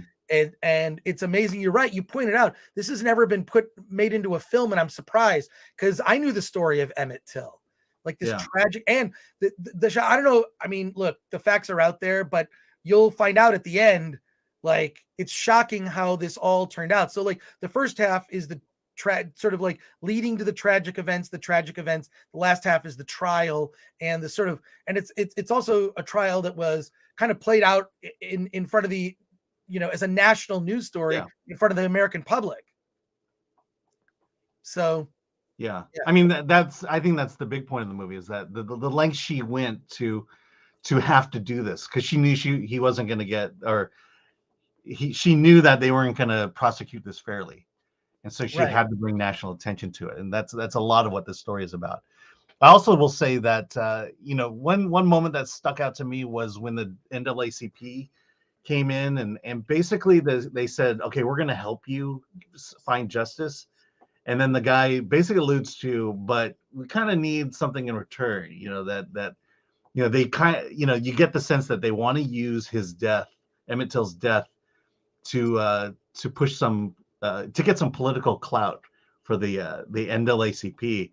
And she's just kind of still sitting there going, just bring my son home, basically. Yeah. It's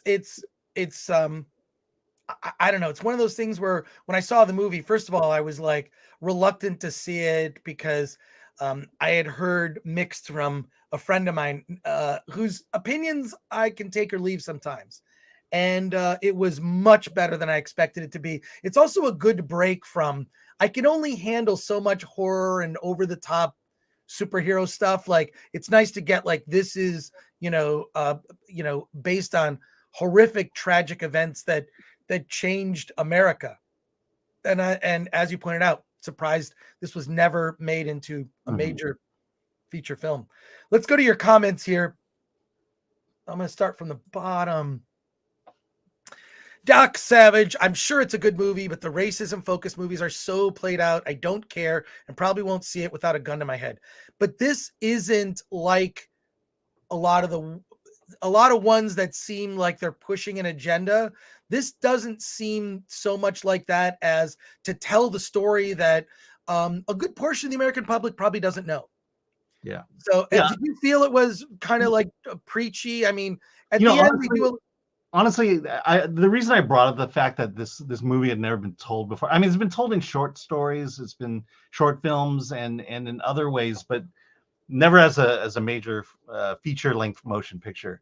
And I kind of wish this came out maybe 20 years ago versus now, because I think we're so politically charged and with wokeness that it's easy to call this a woke movie, and that's, I think it's kind of unfair because this is a true event and these were the actual events that happened.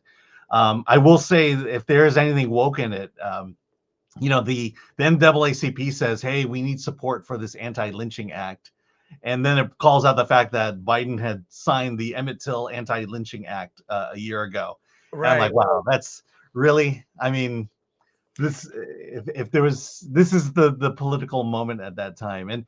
And when you read the Anti-Lynching Act, it basically makes murder illegal or more illegal. More illegal. Yeah.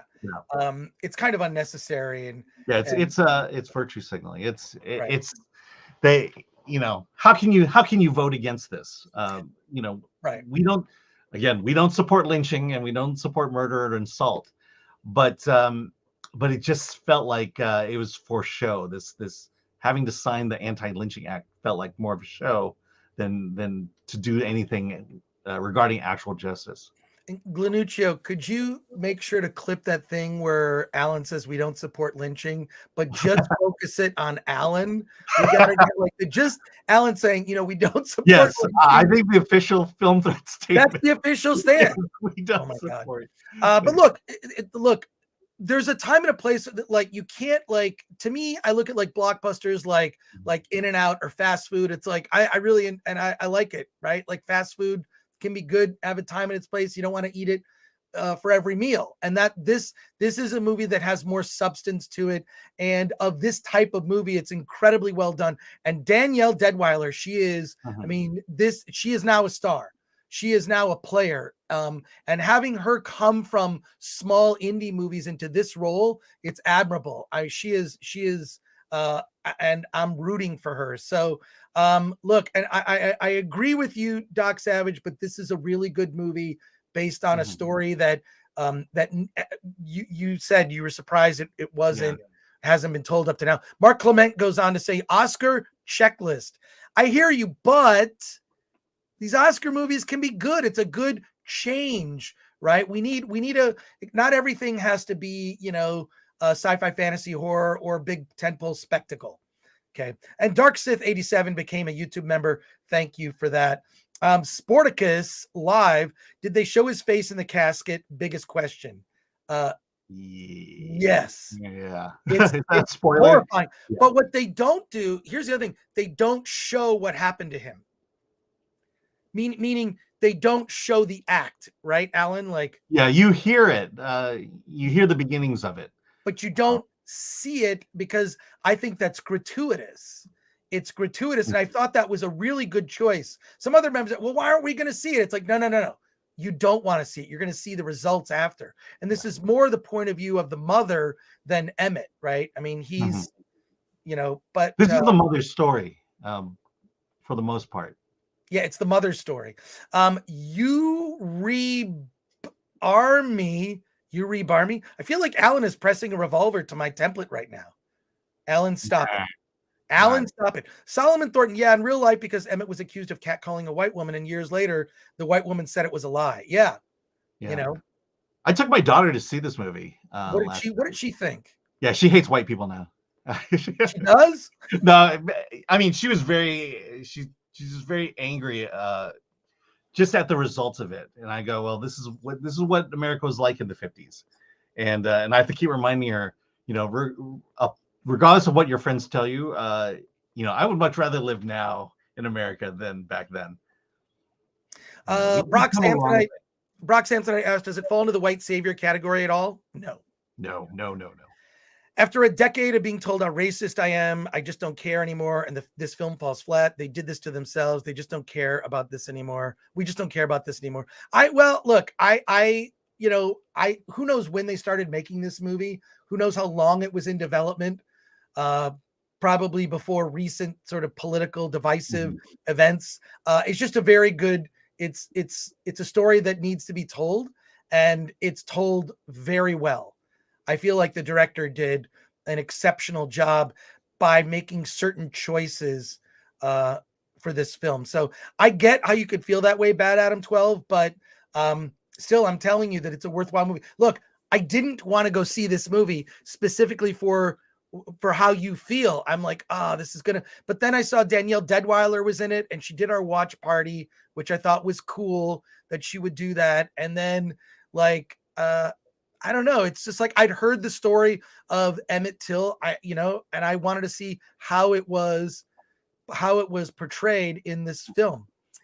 Captain Cook says Emmett Till's story has been covered tons of times by Hollywood, just not by name specifically. Lovecraft Country has one of the most recent examples I can think of. Yeah, the basics of the story, yes, have been told in other ways, so to speak. Yeah. I mean, To Kill a Mockingbird in a way is similar to this story in terms of how it plays out and even the results of it as well. Right. So let's go. Let's switch up the banners here. We got a couple more comments. Snow Miser for $9.99. Chris, I've heard you mention Psycho Gorman a couple times and was wondering if you can do a proper review for it. I personally love it. To me, it's R-rated Power Rangers. I love that movie. In fact, just a second. I gotta grab something because I want to show you that this exists. This actually exists. It is the Psycho. I gotta grab it off my shelf here. I haven't even opened it, but it's because I've seen the movie. It is the Psycho Gorman Blu-ray box set with an action figure of Psycho Gorman right there. Can you see? He's kind of in the dark here. Oh, here, let me. There we go. Strongly recommend this Blu-ray box set here. It's fantastic. But yeah, I have not done a proper review and should. I'm going to leave this on my desk here as a reminder, and we will get to that. And thank you for your support of the channel. Abigail, Dragon Time. Let's go. Alan, did you see House of the Dragon? Yes, I did. Finally, last night. I think they had late last night. I finally finished it.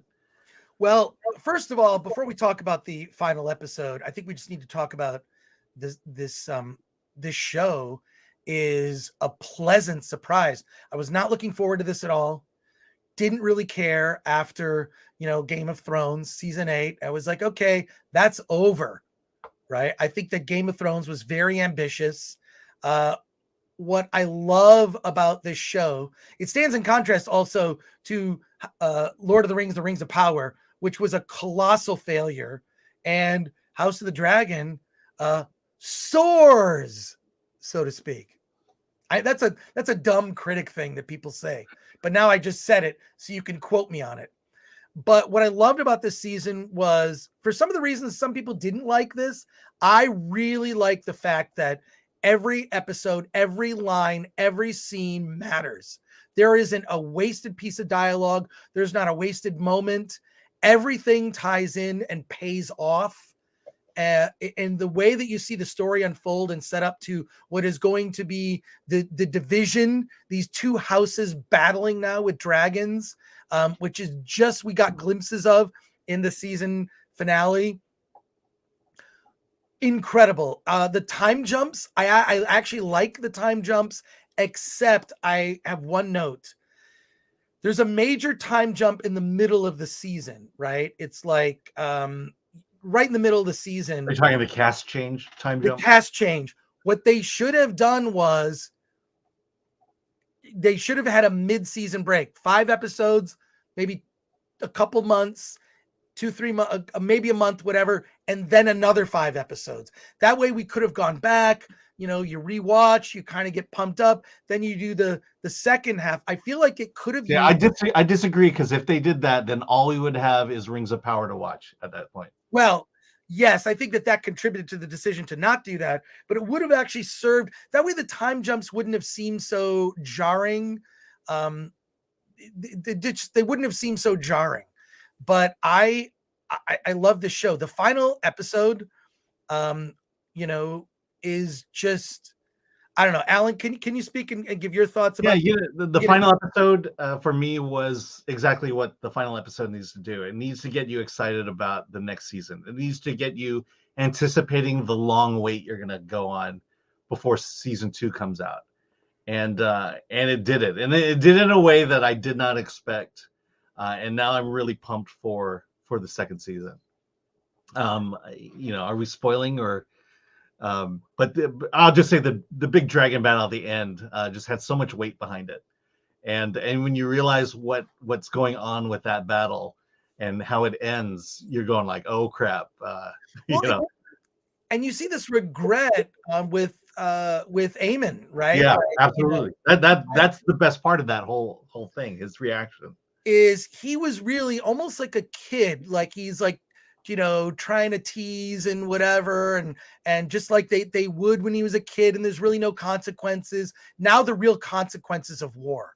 This is war, and we're leading up to what will be the Dance of the Dragons. I don't know how many seasons. I know there is a season 2, but I don't know how many seasons they've announced. Yeah, I can't imagine, because it's a self-contained story, so it does have an ending, and I can't imagine them needing to drag that ending out for more than one season more.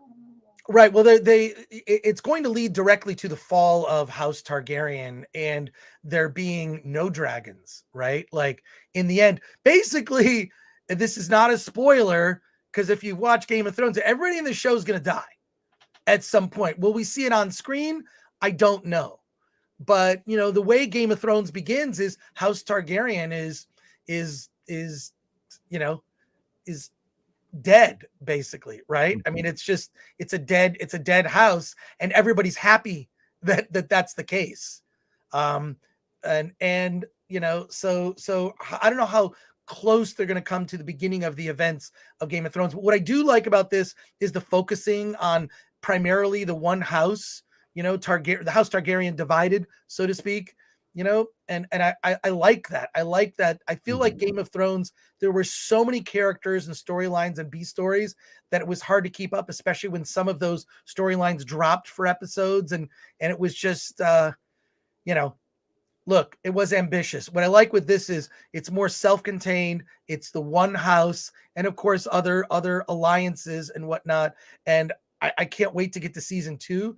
Who knows how long it's going to take? I don't think. They just announced it. They must have been working on scripts. They had to have been. Yeah.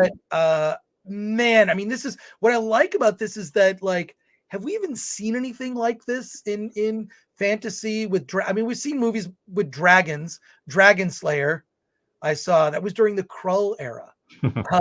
Was Dragon Slayer. I remember thinking Dragon Slayer was kind of schmaltzy, very Disney, right?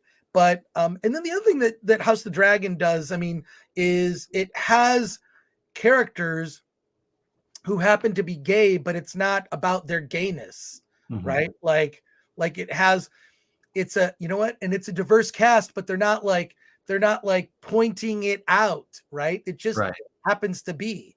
And it's also just much more adult than Rings of Power, which just seems, I don't know who Rings of Power is for. It's not for Tolkien fans, unfortunately. But I loved it personally, and I can't wait for season 2. What are your thoughts? We do have we have a guest director coming here at the top of the hour to talk about Feed Me. We have filmmakers Adam Leader and Richard Oakes are going to be joining us. But let's go to your comments. Yeah, let me I'll just say that, you know, people always ask what my point of view of criticism is, how I review things, and it generally boils down to tell a good story, have interesting characters, and an interesting direction that you're going in. And I will admit, the first 3 episodes of House of Dragon, I was not that on board. I kind of knew ultimately where the direction of this show was going. And I felt like it was just playing it out like you normally would. And I felt like I was ahead of the show. But after that 3rd season, when you start breaking down just the politics of this family, just the houses from within the Targaryen Empire, I don't know what you call it. And then you start understanding that Rhaenyra and oh gosh, why can't I remember? Yeah, Alicent, that they are very distinct characters with very distinct motivations, and everyone has their own distinct characters and motivations, and it works, and it's just an interesting story.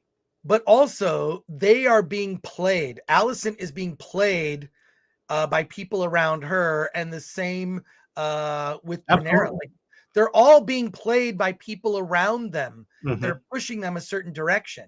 Yeah, so it makes a complicated story, and it's handled so well. I mean, this is a very complicated tale, and but you see the artistry of the writing to keep it from getting out of control, and to manage so many chess pieces here, and to bring it together to tell a singular cohesive story. And that's, again, we've been starving for this for a very long time, and I'm glad this series is here. Let's get to the comments here regarding Till. John Thomas for 20 says, and thank you for that, it's actually a more effective storytelling technique to not show the violence. I knew of Till before this movie. Also, this wasn't the first national trial. That was Lindbergh kidnapping. Yes, that's true. Yeah. To capture the national attention. But Till's death was a turning point. Absolutely. Yeah. But for it to be a civil rights story, to be that I think that's the significance of this. Yeah. Solomon Thornton, what a finale. Can't wait for the 2nd season. This is the best show on TV. T says the wait for season 2 is gonna be painful. Brock Samsonite says Patty deserves an Emmy. Oh my gosh. Yeah, I would say for sure. Yeah. Brock goes on to say, I hope the TV show ends up being told from Mushroom's perspective and is the 4th account of the Dance of Dragons from someone that actually witnessed the events. Yeah, it's interesting because the book, which I just got the book, by the way, the book has what you would call unreliable narrators. So events are told from different points of view, and not everyone has a first-person account of events. So the events are muddled. And I believe it was written that way on purpose so that there would be, you could have some license when it comes to the television telling of it. More Maga says, Chris, how would you compare it to the first 2 episodes? Because I did not care for it. Also, I dislike time jumps. I think even the slow burn aspect was great. Even the and now the buildup, it just means all of this is earned. When we get to 2nd season, it's going to be over the top, and I cannot wait. But the time, I'm just saying, I could have easily given up after the 3rd episode. Well, I'm glad you stuck with it. Yeah, me too. We have to get your Quantum Leap review. Oh, really? Are we still the show? Yeah, I mean, hey, look, I saw Bros. You need to do Quantum Leap. I just feel like I'm not going to say much different. say anything really, significant to take up time for it. That's what I'm saying. Greasy Vop, the guy with the patch, stole the season for me. That's Eamon. It's so funny. I like Eamon too. He's a really good villain. He's a great villain. He's a bully. He's petty. He's smarter than his brother Aegon. I love Eamon. Mm-hmm. Patrick Lemire, House of the Dragon is proof that the fans can change their minds. Going in, everyone was dreading it based on the end of Game of Thrones. Now it's universally loved. The fact that its quality utterly shames Rings of Power is extra delish. CD Stein 69 says House of the Dragon was everything that Rings of Power should have been. One of the huge mistakes was Amazon firing of the showrunner and getting him hired for House of the Dragon. Oh, what could have been. Yeah. So I like that House of the Dragon had something to say. It had something to say a lot about politics, about about family and family rule. And what I loved about Paddy Considine as the king, he brings it up again. He's a king during peacetime. He was basically a weak, ineffective king, and you see the choices of being that weak and ineffective play out, and that's what I loved about it.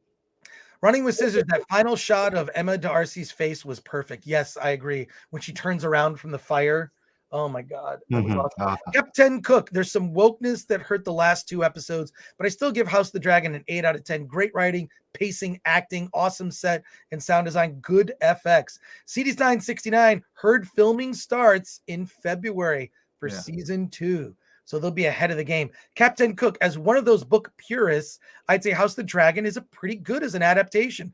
Though I got some nitpicks, my worst fear is the showrunner's interviews. Sarah Hess in particular has some real bad taste. That's sort of, that's like, that's kind of normal now, I feel like. That's why I don't pay attention to a lot of the stupid things that people say in the press. Unless they actively go after fans, I really don't care. John Goris, they should have made the dragons gay and burn all the simple townsfolk for being homophobes. Why didn't they do that? That would have been great. Dempsey, who's a member, thank you. Rule 1 of storytelling, make the audience care. And Rings of Power is for Raylo fans, says Brock Samsonite. Oh, wow.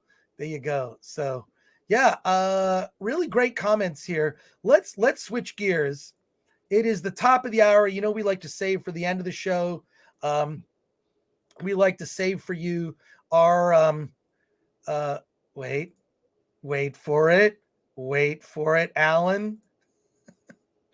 We like to bring you filmmakers whose movies are out in release for you to see. And I'm very excited to bring on the filmmakers behind Feed Me. Let me find do we have a graphic? We do not. Here, I'll pull up the review. Here we go. Pull up the review for Feed Me, which is, I'm going to assume it's out on video on demand. That's how we get these filmmakers to talk to us. Feed Me is out and available. Got a very good review on Film Threat from Bobby Lapierre. Let's bring on the filmmakers. Adam Leader and Richard Oakes are joining us on the show. You guys are on an iPhone or something, or an iPad. How's it going? Okay. Hey, guys. Oh, we can't hear you. You're muted. You're muted. Let's see. On our end, it might be your phone or whatever you're using. Yeah. All right, here we go. This is like remember when the pandemic happened? And every Zoom call, the first 20 minutes of every, Zoom conversation or meeting was like, put on headphones, do the thing. It's like basically doing like technical support because there'd always be 1 or 2 people in a group that didn't know what they were doing. And then there was like, well, how do I change my background? You've got that really cool beach background. How do I get that? Let's bring on Adam and Rich again. How you guys doing? What's going on, man? We're well. We're well. Oh, good. Great to have you on the show. The filmmakers behind Feed Me. Welcome to the Film Threat Livecast. How's it going? Good, man. We're coming to you right now from some sort of leisure center in Belgium. So we've forgive us if the connection sucks or whatever. If there's noise, we've got the phone balanced on a bin in the middle of a corridor from judo class. We can hear the craziness in the background. Tell us about this movie, Feed Me. What's the story? Our audience is anxious to hear. Okay, basically to sum up, Feed Me is a story about a man after the loss of his wife due to a debilitating eating disorder. He somehow crosses paths with a cannibal who convinces him to end his life in the most horrific way imaginable. And that's Feed Me. Oh, wow. What and also, how did you two meet and collaborate on this film? So I've been a cinematographer mainly for music videos for the past 10 years, and we met Adam because he's got an amazing band called In Search of Sun, and they hired me to do their first music video, and it was through this that me and Adam became friends and discovered this mutual love of filmmaking. And then we made a lot of crap, and we started a YouTube filmmaking program that was a load of crap, and then we did that for a year, and then we made our first film, which was a load of crap, and then we released Feed Me, which may or may not be a load of crap. Well, let's oh, there we go. It was very well reviewed. It was a 9 out of 10 from 9 out of 10. Thank you again, by the way. That's very kind of you guys. That's great. Well, tell us how, this is a question we get almost every time that we do one of these Q&As with filmmakers. Like, how did you get the funding to be able to make this film? A lot of times it's like crowdfunding, or just someone just personally goes to make a movie. What was your process in securing the funding to make it?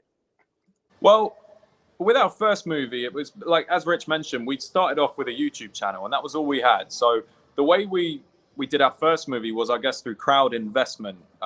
So reaching out to our subscribers to do that, and we managed to make a very, very low budget movie, and it worked for that. But we didn't want to go that route with this one. It was a slightly bigger budget, albeit still very, very small, extremely small in the grand scheme of things, and we still had to beg, borrow, and steal. But it was essentially done by a private investment through people that we know, people close to us, but I guess proper investments this time, as opposed to crowd investments.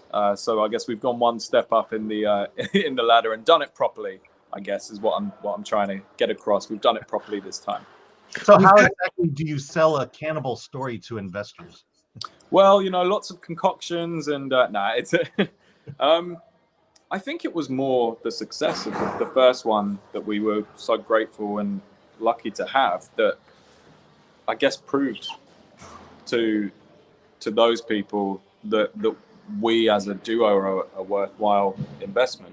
What do you think, Rich? Do you feel the same way? Yeah, I mean, we fudged the numbers and then showed them, and that's how we convinced them to. He's not telling the truth. Invest in our next film. No, I think Host was a financial success, and it benefited the investors that we had on the first film. So we took that data and said, look, we can do this again, and we did. We've got questions and comments from our audience. You mind taking some questions? Sure. Sure. Here we go. So Feed Me is a true story, says Patrick Lemire. It's inspired by the real case of Armin Muse, so the guy out in Europe who convinced someone to sign a contract and be willingly eaten. But Feed Me, in essence, it's inspired by that, the concept, but the story itself is entirely fictional. Yes, but what were you saying about the most bizarre thing about? Yeah, the most bizarre thing about this whole film is the part that's real, even though it's completely bonkers throughout. But the weirdest bit is the bit that's true. Yeah, Solomon Thornton says, what was your inspiration? I remember hearing that story. That was horrific. Akanika says, love the sense of humor from these guys. And, yes. And then Greasy Vop asks, from a cannibal perspective, do you prefer legs, thigh, breast, or wings? Always breast. Always breast. There you go. But it has to be the left. CD Stein 69 says, if you guys had a chance to do a film from a well-known IP, what would it be? We had this chat, and then it got done. Someone else did it. Yeah, every time I mention an IP I'd love to do, it gets made the next day. Initially, I'd love to do a really dark, twisted version of the BFG, and then that got made into a really crap movie. I'd love to revisit The Fly as well. I'd love to revisit The Fly. I think that would be great. That would be cool. But we were chatting about The Witches as well. We honestly, before we knew that there was a new Witches coming out, we were both talking about doing a remake of that, how much we'd love to do it. And then they went and made it. We were like, damn it. Crap. And it was okay, man. It was cool. It was cool. What are your comedy horror influences? You know, this seems like a very over the top kind of gory horror comedy. You know, what was it that just kind of made you embrace that genre? I think our comedy is not really taken from comedy horror. I think we get our comedy from probably non-horrors and just our own sense of what we find funny, which is just us two being idiots. My favorite comedy of all time is Hot Rod, because I just love stupidity. And that's the most stupid film I've ever seen, and I love it. But it's nowhere near a horror, so we kind of try and combine that kind of bizarre stupidity with extreme gore and horror. It's where we did it with this film. It was like we've both had this, like Rich said, this ridiculous sense of humor that we felt only we found funny, which is why, particularly with our first film, we were afraid to implement that into the story of it. And when Feed Me came about, we just said to each other, we mutually agreed, like, screw this, let's just do exactly what we want to do and put our comedy into it and put the drama that we want to put into it and whatever, and just be ourselves, man. And we have, and luckily that sense of humor seems to be well received, which does actually surprise us. People seem to be understanding the comedy and finding it funny, which is really cool. So yeah, it's our first movie, and hopefully the first of many where we are purely just wearing our heart on our sleeves as filmmakers and doing us, basically. Solomon Thornton says, hear me out. For a sequel, the title should be Feeding Nemo. We were thinking feed #MeToo. Oh, no. Lord of the Film says, what is your favorite horror movie franchise? For me, that's an easy one. I'm going to have to stand to show you the answer, but can you see that? Oh, Freddy. That's awesome tattoo. That's incredible. Wow. That would be my favorite franchise. Like, Freddy was... you just get a thing from Robert Englund. And a tweet from Robert Englund just came through, ironically. How weird was that? Not to me, I wish, but no, just on Twitter.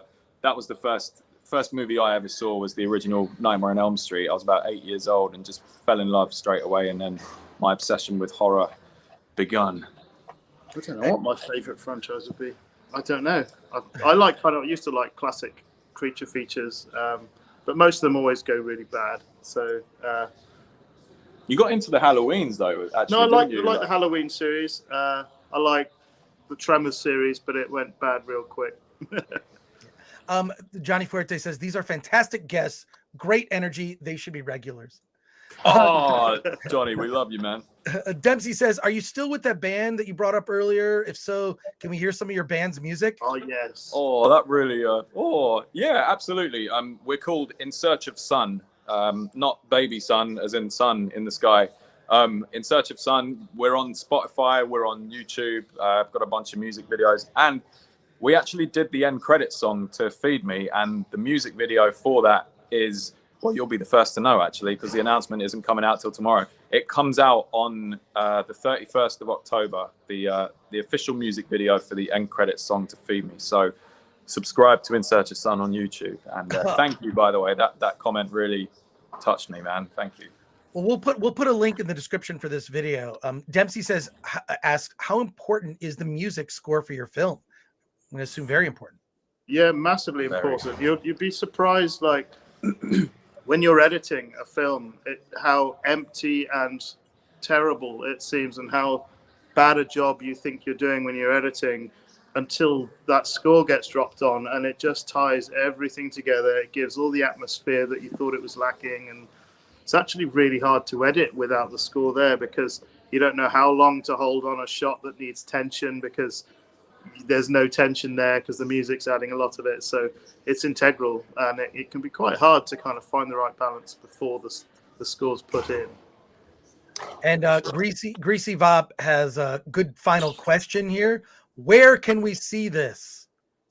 Well, in America, Feed Me, as of yesterday, is now out digitally. You can stream it on, I guess, Prime Video. Amazon Prime Video is where we want people to go. So, yeah, Feed Me, Prime Video, October 27th, it came out. Go watch it and spread the word, man, because, yeah, spread the word. That's great. And then also subscribe to your channel. What's the channel again, the YouTube channel?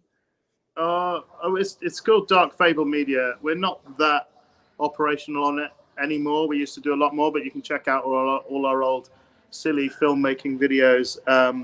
But we've been so busy with making films rather than talking about making films recently that we haven't really kept up with it. And the band one, I've got to shove it in there, is In Search of Sun. For anyone that's into heavy music. Although someone told me the other day I look like I'm in a trance band, but with the stuff I wear, but I'm not. I'm in a metal band. Well, Adam and Richard, thank you so much for joining us on the Film Threat Livecast.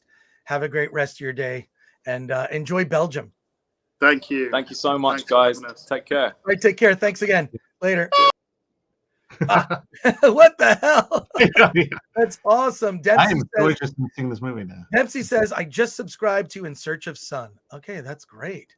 And we're gonna wrap it up here in just a minute, but I want to get to your final thoughts and final questions or comments about anything we talked about on the show today. We talked about a lot of movies. We talked about some topics. We had wait, someone. Okay, I'm going to ignore that phone call. We talked about a lot of things. We talked, but you know, we didn't do. We just didn't get enough of the Allens, I think.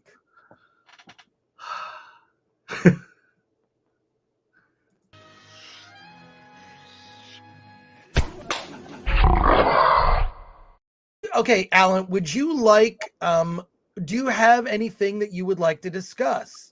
People are really loving Alan's Corner. Wait, is there anything that you want to talk about?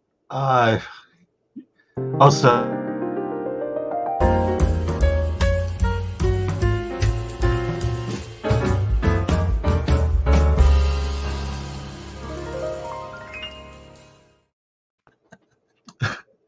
I would just say go see any movie that's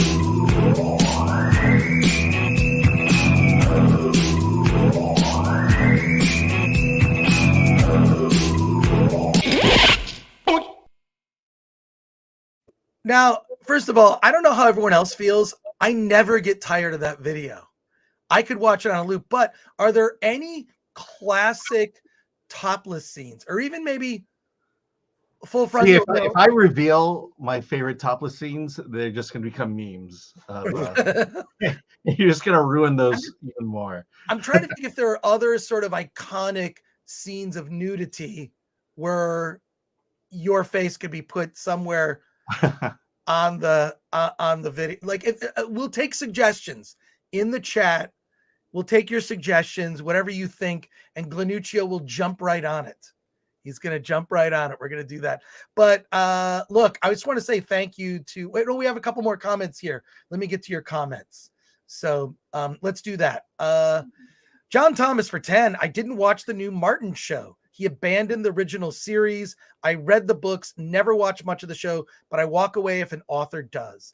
I hear what you're saying about Game of Thrones and George R.R. Martin, but it sounds like, what did he say? He's like 2/3 of the way through the book. I don't know. Yeah, but how long has he been saying that?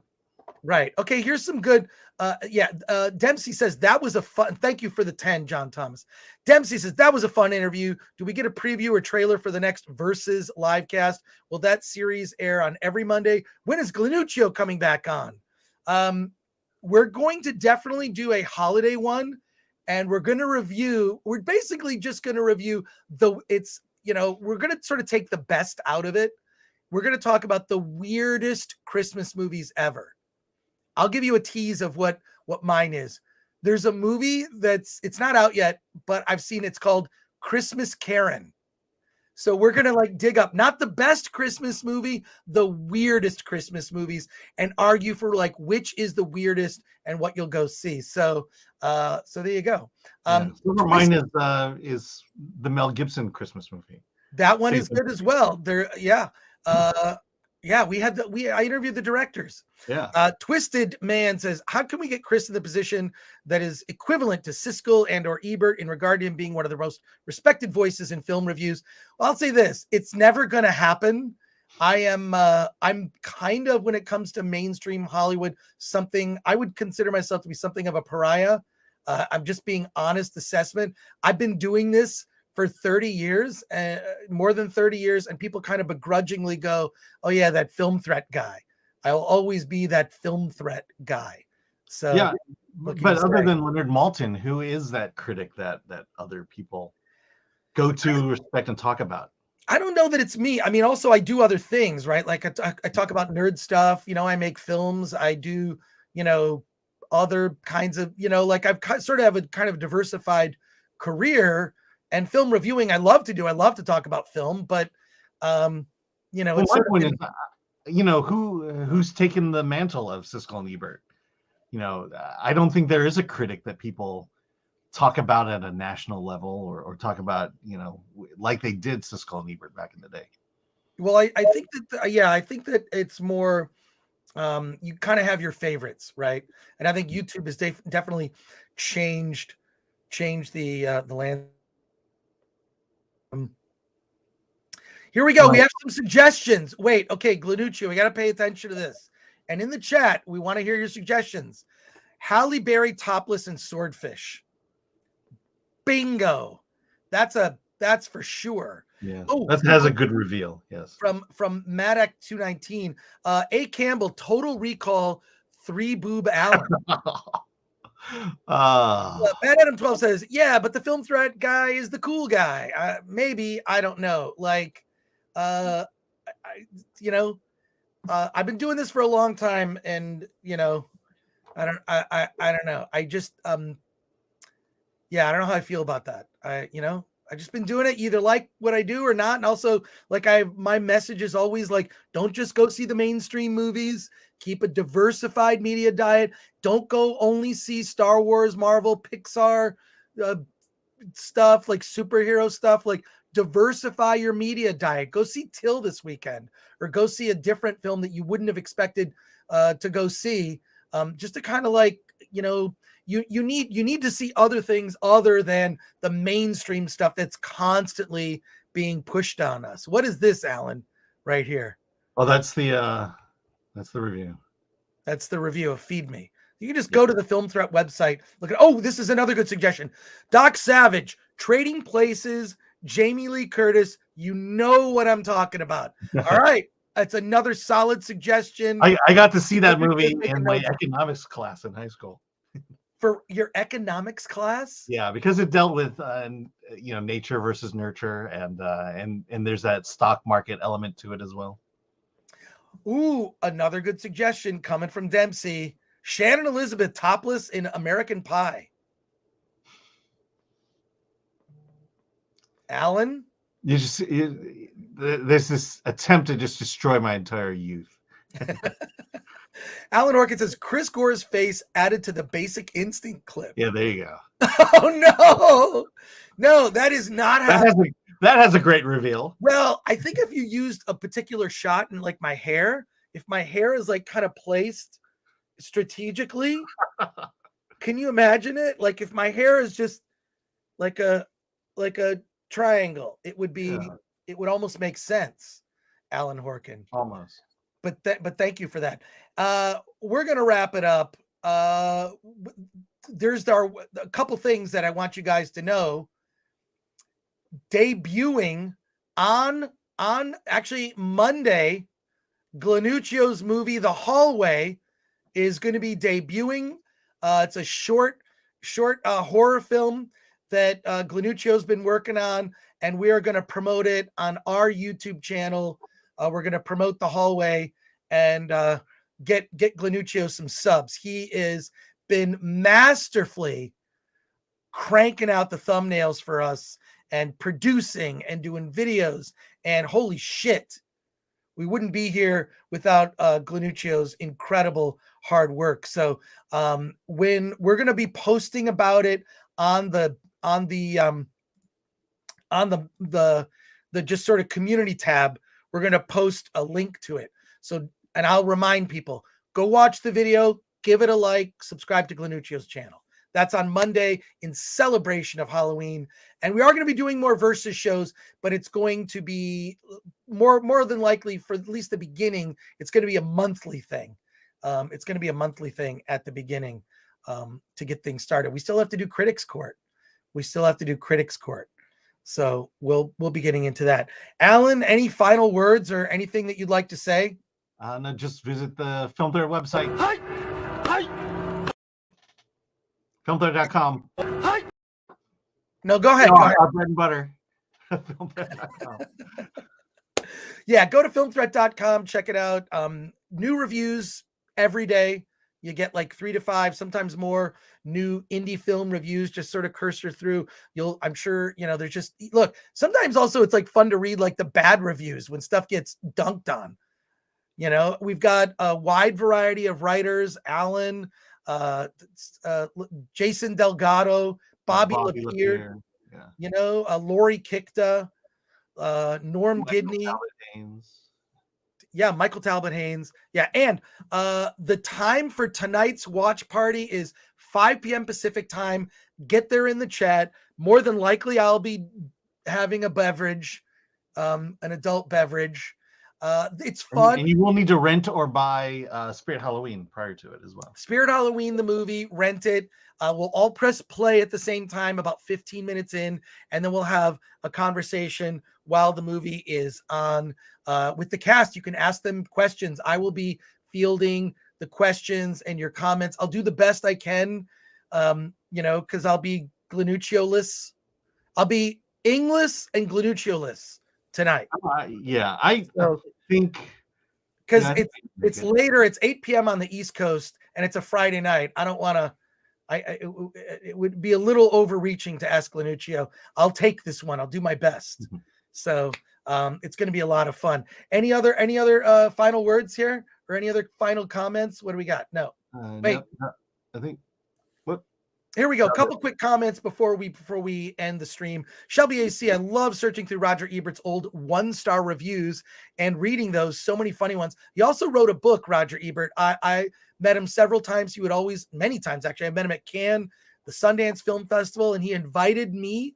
I met his lovely wife, and they invited me to the Roger Ebert Overlooked Film Festival. That's at the old college that he went to. They put me up and flew me out, and I was on some panels and had dinner with Roger Ebert. He is sweet, and I don't know. He's an inspiration. I was watching him since I was a kid, and his tragic passing is, that's to me, Pauline Kael, Leonard Maltin, who he does a podcast with his daughter, so check that out. But Roger Ebert, just a legend to me. He always had this chair in the back of the Eccles Theater that he sat in at Sundance. That was his seat. He always sat in the same seat. And so you knew you could just sort of pop by there and say hi to him. He would talk to anybody. Just an awesome inspiration.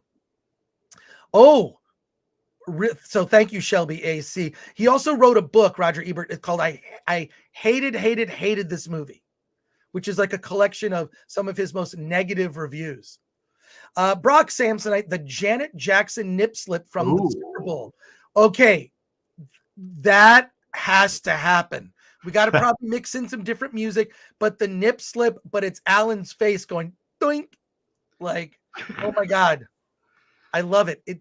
Yeah. What do you think, Alan? Yeah, I'm okay with that one.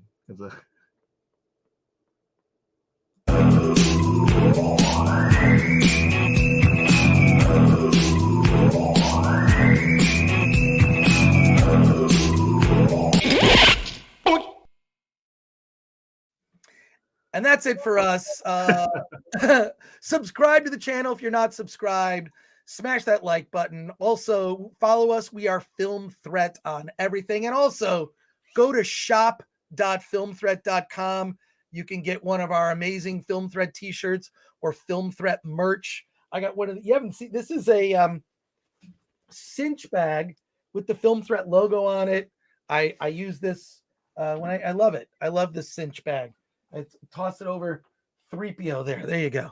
But anything else that I forgot to say, Alan? That's actually R2D2 behind. What did I say? You said 3PO. Oh my God. I'm only on 1 cup of coffee, folks. I've only had 1 cup of coffee. It's kind of early for me, but yeah, support us, support the show, and we appreciate you. We will be back on Wednesday with a packed show. What are we talking about on Wednesday?